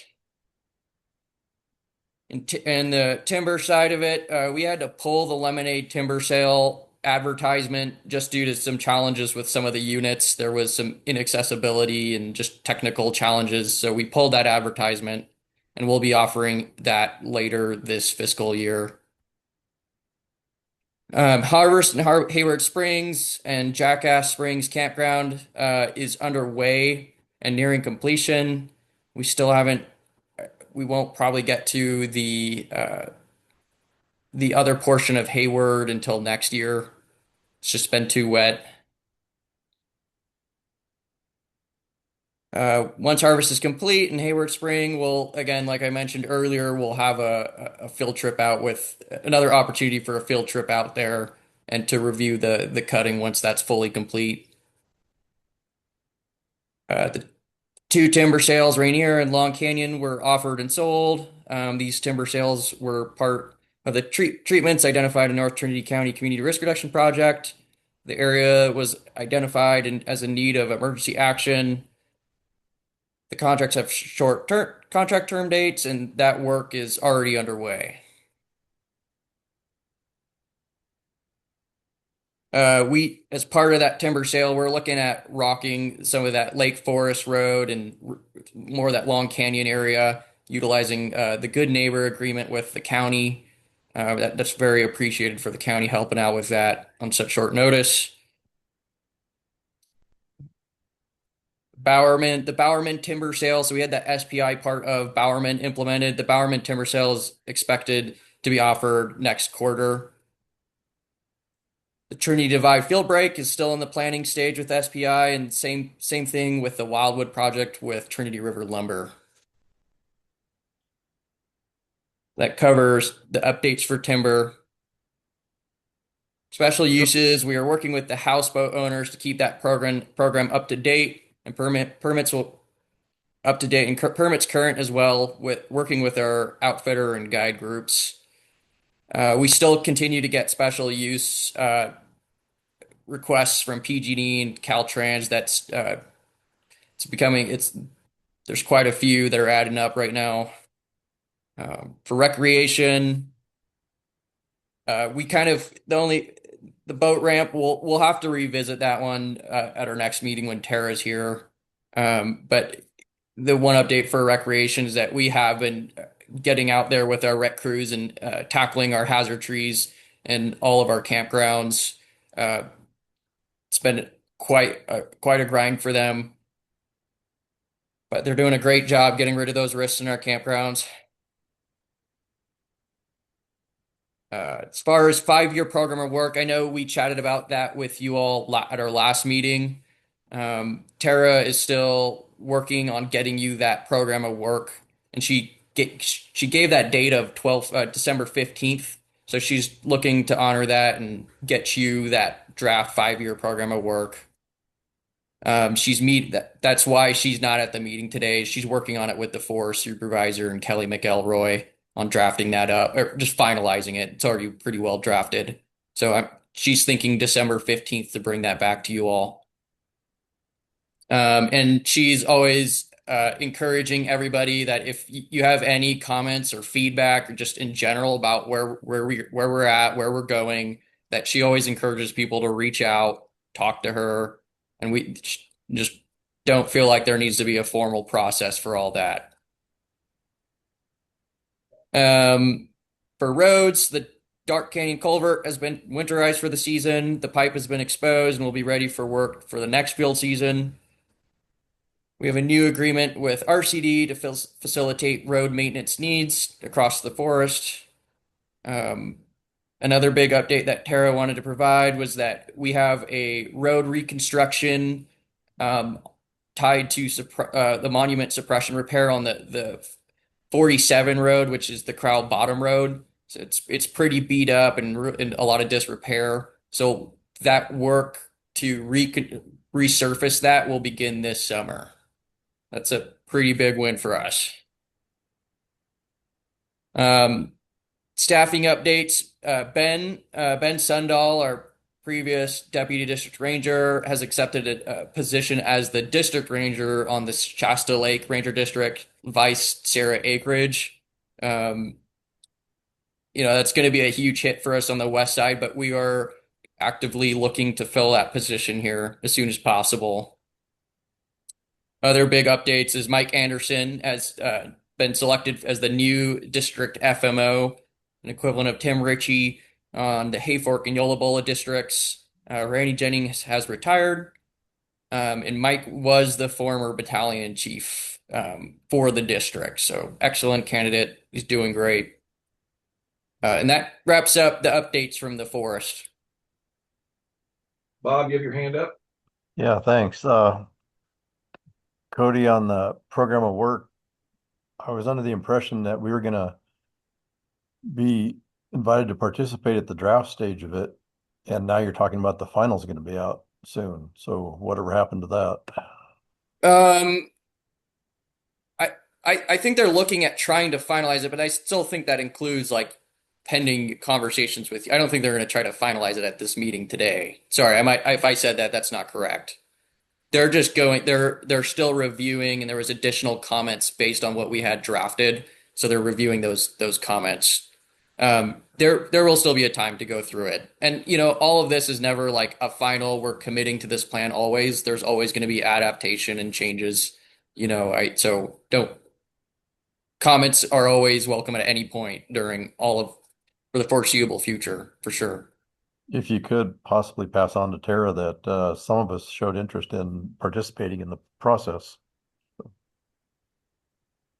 Absolutely. I will communicate that to her. And, did she have, I know she dropped that 15th date, the December 15th date. Was that a meeting that was scheduled with you all, or is that just to get the plan to you? I think I suspect it's just to get it to us. sure. We had a meeting with Tara about Big Ranch, and then at the end of the meeting, it turned into a bigger discussion about the program of work, where she went over a lot of the proposals in that. So she did run a lot of that stuff by us, the collaborative work group I'm talking about. And she did say that she was going to meet with us again, although we didn't nail down a date. Gotcha. And, I think it might be good, kind of like how Jerry was talking about, to, send it out, review it, and then kind of look at another date to go over it with Tara. I'm not sure what that looks like, but If you could just remind her of that, that'd be great. yeah, absolutely. And Cody, you had mentioned a project that I don't know that I've heard of before, Lemonade. Sorry, Lemonade Springs is tied to the West Side Plantations project. That map that I sent you will show that. It's just the timber sale name. Okay, gotcha. Yeah, that's it's the just a bunch of. one. Oh, sorry, That's go the ahead. one that Joseph and Arnold were wanting to see how it overlaid with the South Fork project. Gotcha. Very good. Okay, anything else for Cody? Hearing none. Thank you, Cody. Appreciate that report out. All right, with that, we're almost back on time. Other items, partner updates. As there's really not anybody on here for the Recreation Committee, and beyond what we talked about with regard to the Minersville boat ramp, there was some discussion that was specific to some confusion between the concessionaires and the folks that are, I guess running the Trinity, specifically the Trinity Center boat ramp area and parking and tickets and a number of other things. So apparently there was going to be some work on trying to get there to be more communication about that happening, so that people know where they can park, not park, who's paying what, and how, all that stuff. Because it seemed like there was a fair bit of consternation and problems with regard to some confusion up there. Let's see.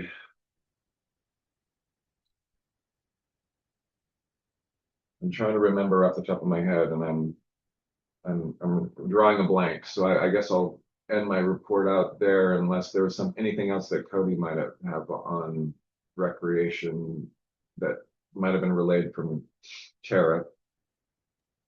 I don't have anything, Kelly. Okay, no problem. Yeah, we had a big discussion about SNC and the watershed centers proposal that's going to SNC, I think within the next couple of weeks, if I'm not mistaken, right, Julie? I think that's due on the 1st. Correct. So that was a fairly significant portion of our reporting. And then Anissa had given a very informative presentation about the golden mussel issue, which I think was also requested that we probably bring that to this this group at some point. Did we have that discussion? Is that I think briefly, yeah. Yeah, okay. So so that I think maybe that'll be something that we can bring to the table at the January meeting. But we've been doing a lot of research. We've been doing, you want to give us a little blurb on kind of like the proposals you put out and like what where we're moving with that? Yeah, so if you're not aware about the golden mussel concerns in California, they're an invasive species that was discovered in October of 24.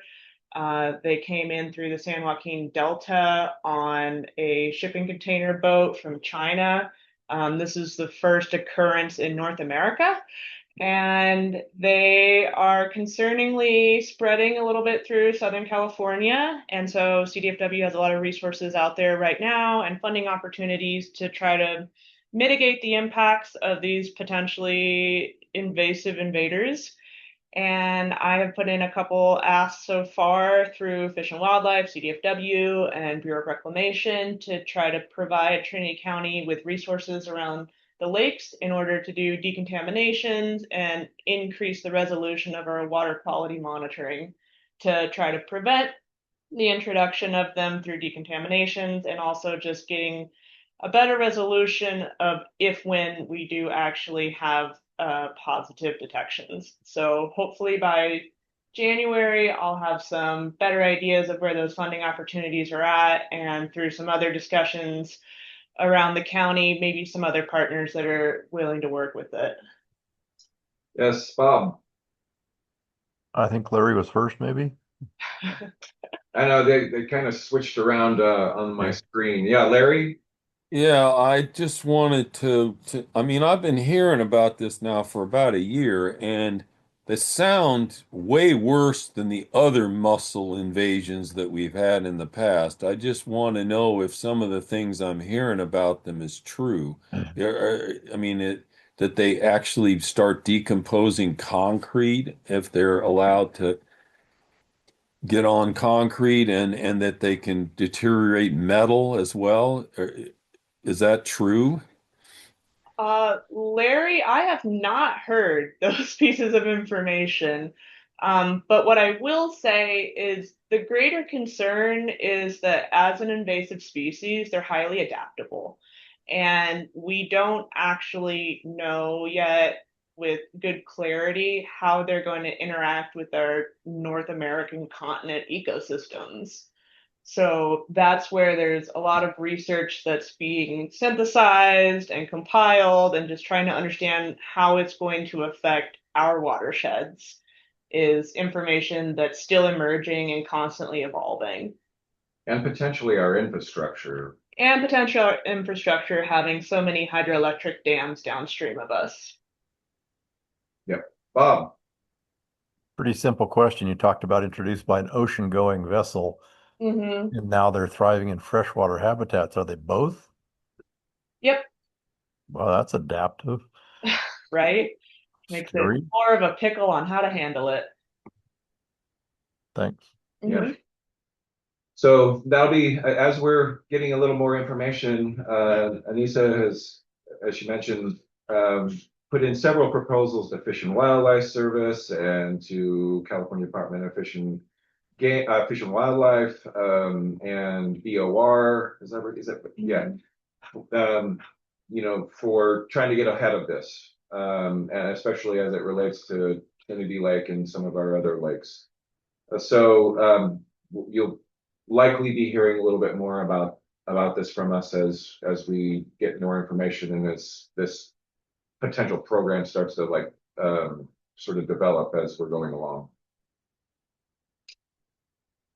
Okay, I think that's pretty much it for Recreation Committee. RCD is up next. Do you want to go ahead and talk a little bit about anything that you feel the group might want to know, Dylan? Yeah, I got a few projects to discuss. So I'll start with the Weaverville Community Forest Fuel Break project. We got some great feedback from Forest Service, Cody and Nate. And so we're moving forward with that in mind. We're working on further delineating our units, kind of tightening those up, and with a eye towards access. Ideally, my approach is to utilize existing decommissioned roads, trail systems, skid roads to try to completely minimize or completely remove, not adding any new roads, or at least as minimal as possible throughout the project. So that's how we're approaching that project currently. Going to begin consultations sometime soon, send out some letters, and work with U.S. Fish and Wildlife as well.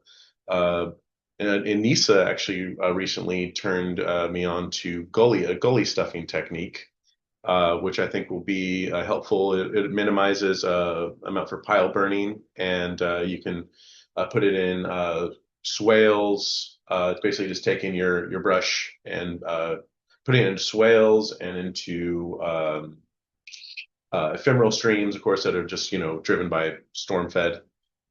So I think it's a good technique I'm looking more into. If anyone's curious, send them on that link. It's a whole new thing to me. But yeah, so that's currently where that project sits. We'll be going forward with consultation on the Greater Willow Creek post-fire recovery, disaster recovery project. If any of you are aware of that, that's a collaboration between it's a Humboldt County and Trinity County. So Humboldt County RCD is covering part of that. It's through Able Forestry. We'll have project areas out in Sawyer, but the local tribe there has requested consultation. So we are in the beginning stages of that. We'll be presenting that to our board on December 16th. And then for the Opportunity Access Project, we're just getting back into that, going out and assessing roads as much as we can prior to the onset of snow. So we'll be out there next week and basically be hitting these areas until they're no longer accessible. Great. Larry, you had your hand up. Yeah, I just wanted to comment on gully stuffing. After the August complex fire, I was kind of forced to use that technique because I didn't trust any of the bales of hay that people were offering to us to be really weed free. Yeah. So we were stuffing, the fines, the small debris, stuffing it in places where we knew runoff was going to be a problem, and it worked really well. I think it works as good as bales of straw.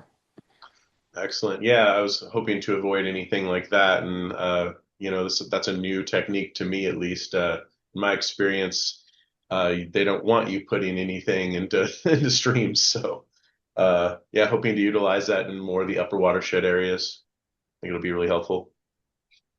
And Bob.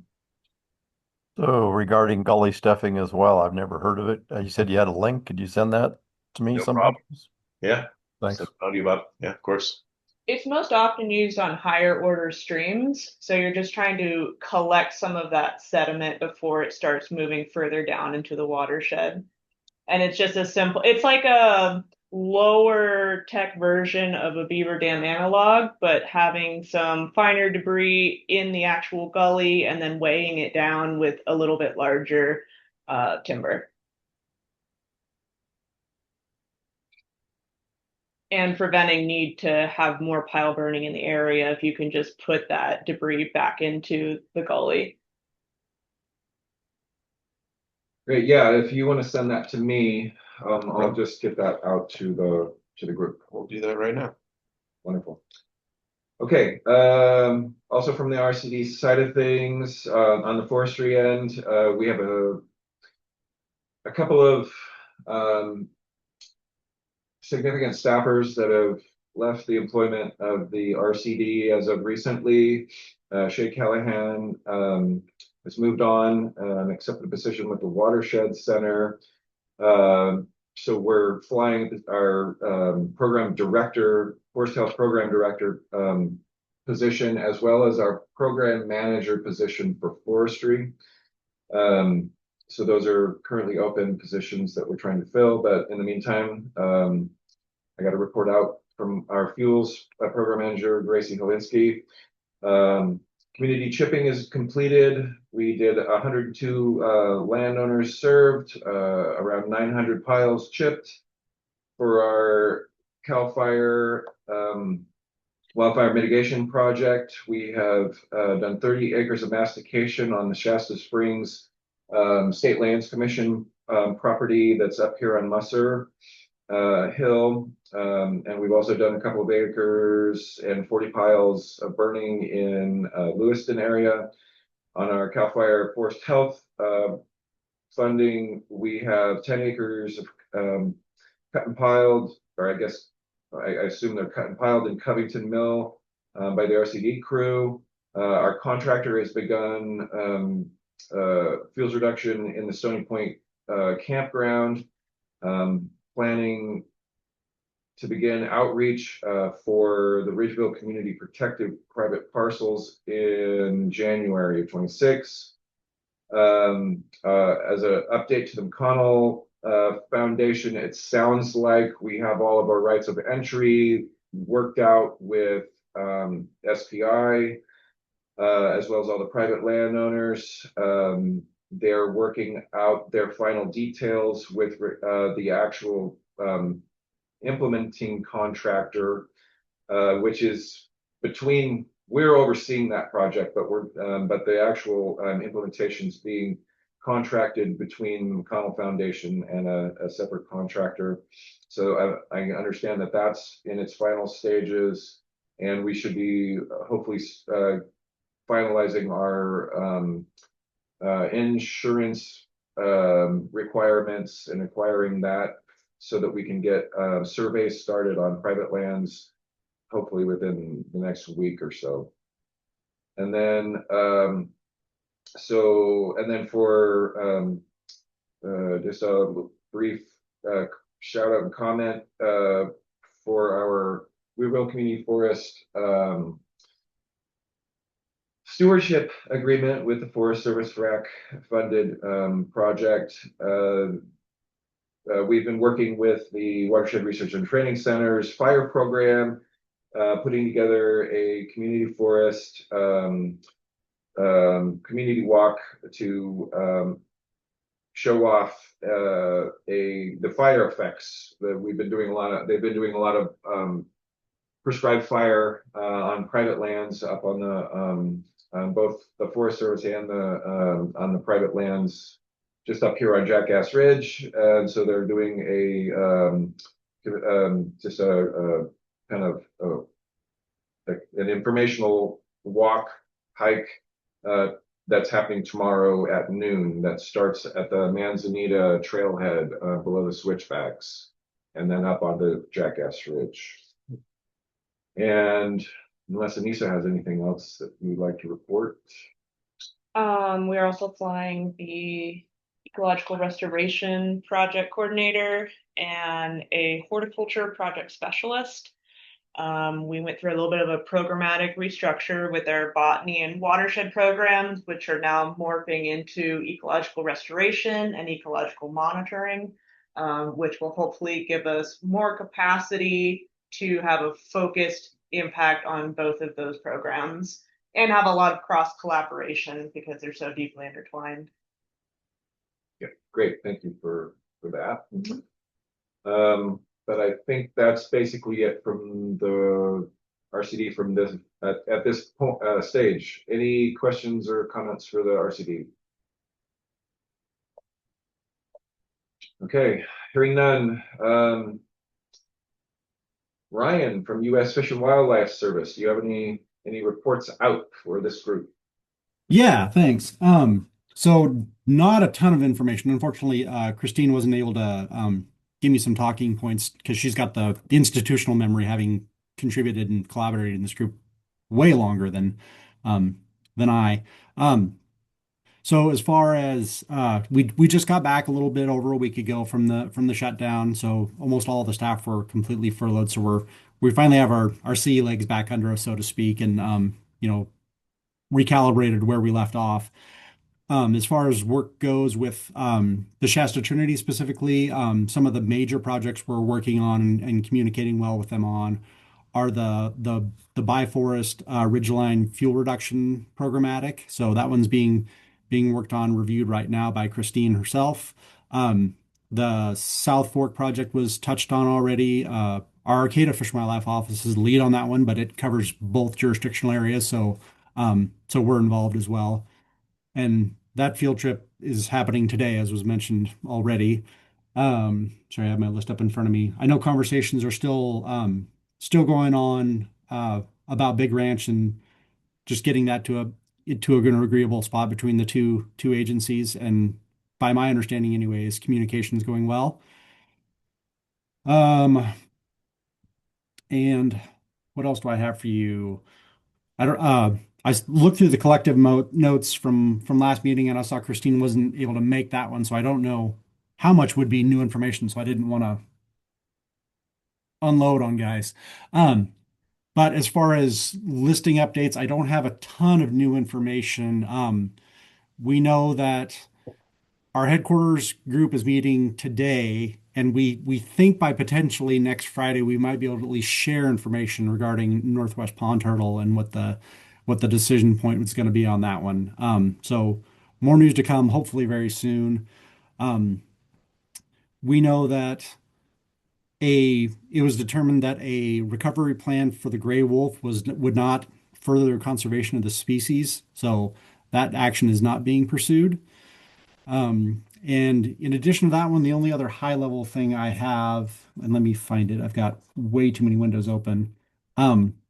There are 4 ESA revisions hitting the Federal Register today, and there will be a fully public meeting for it on, I believe, December 2nd.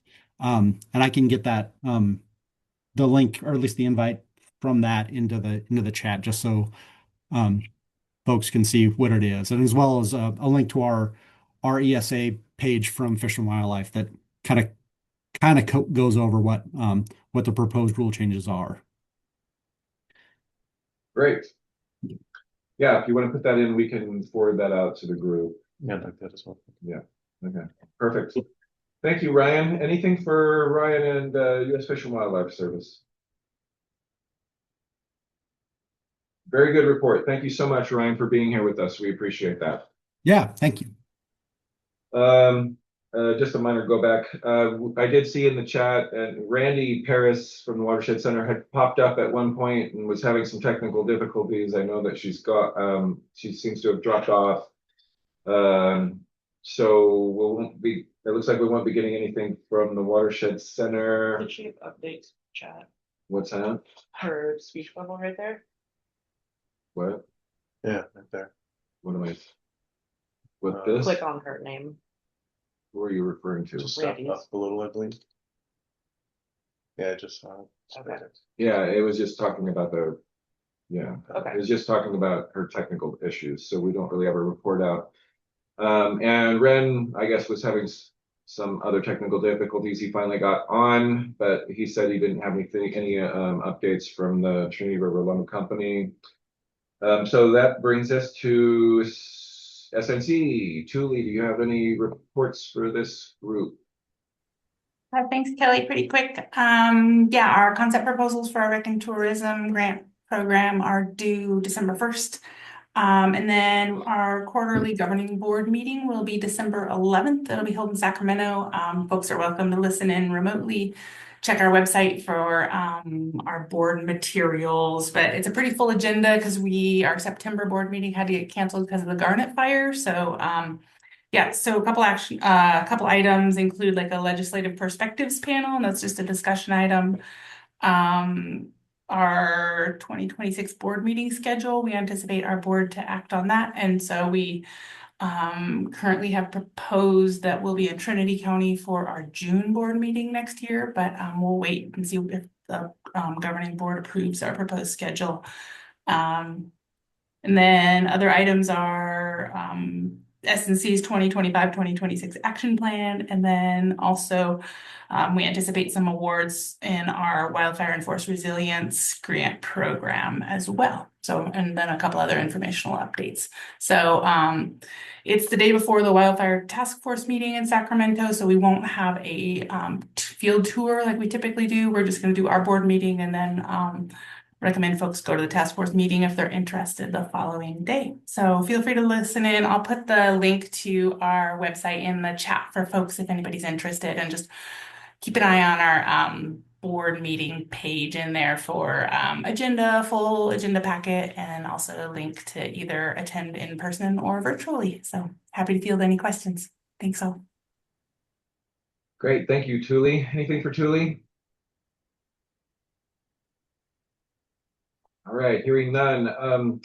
My apologies, Arnold. I didn't see your hand raised until I had already tossed to Tuli. So yes, Arnold.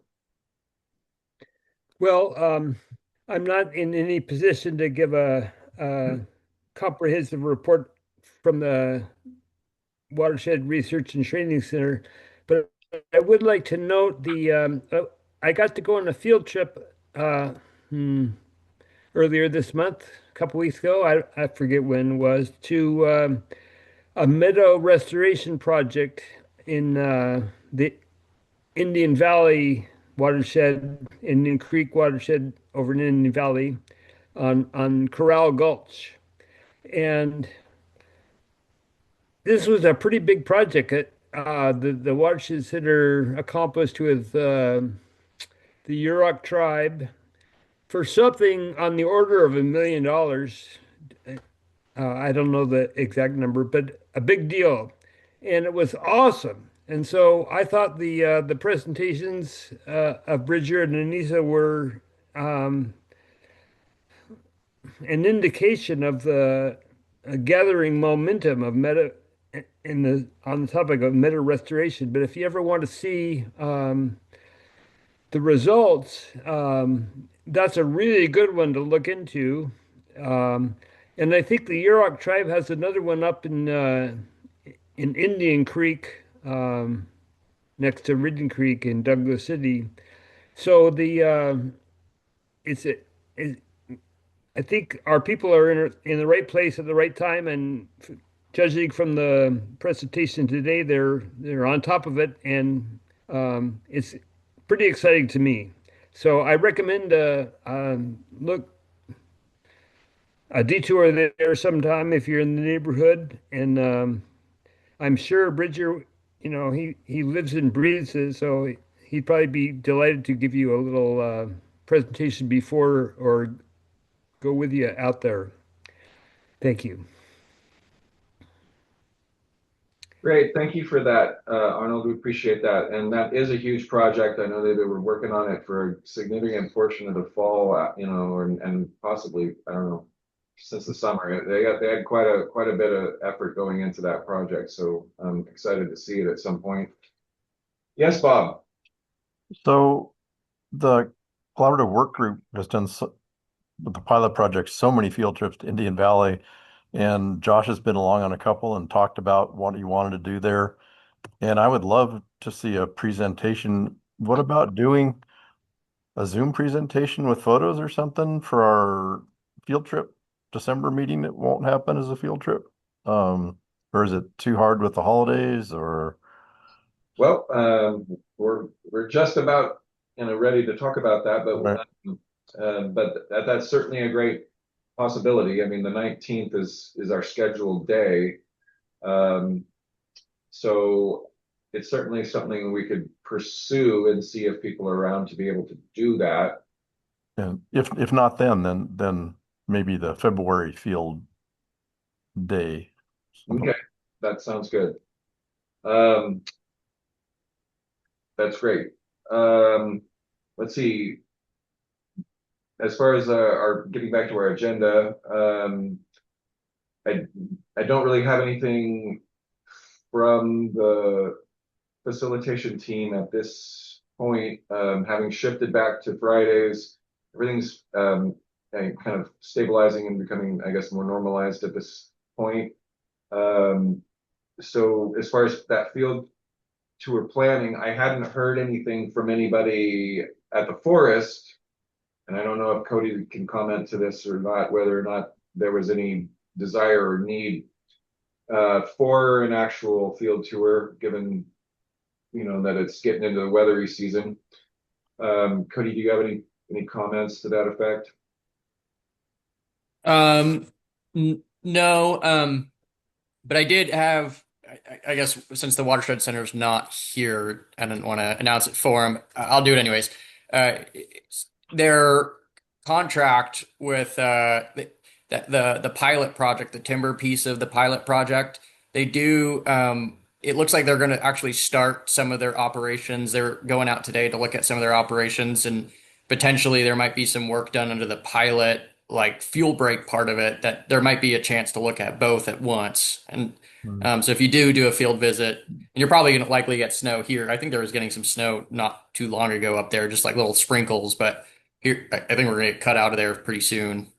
But there's opportunities to look at both while you're there, um, I following know this summer. I mentioned this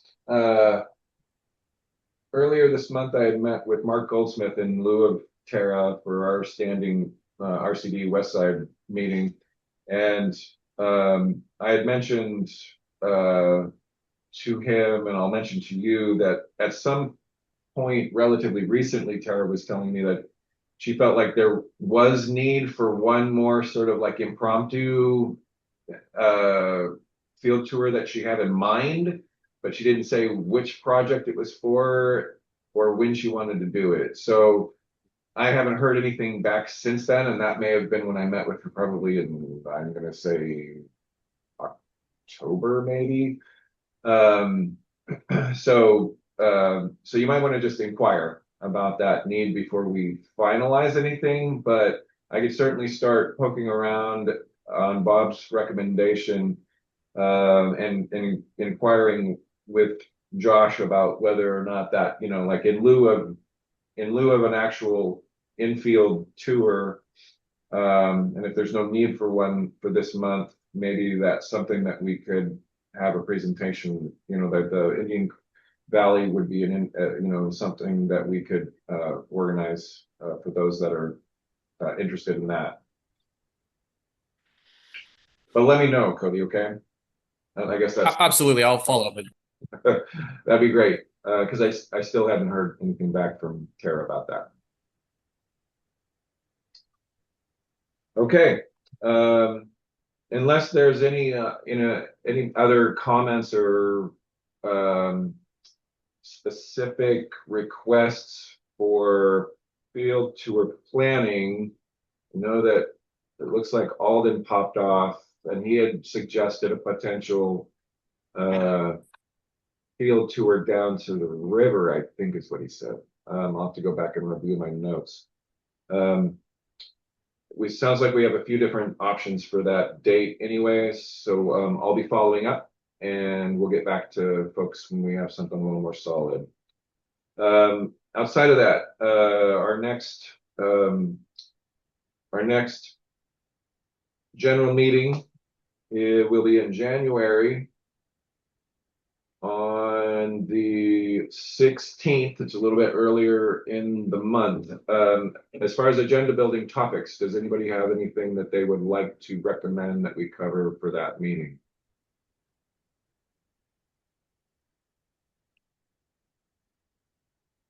An update on Rainier and Long Canyon for sure. Got that, Cody? Yep, writing that down. Yep. Okay. Anything else? Okay, well, with that, I think we've reached the end of our agenda. As I mentioned, our next meeting will be January 16th. I will follow up on how we will handle the field tour date of December 19th. And other than that, the next field tour would be scheduled for February 20th. It sounds like we have some options for those two.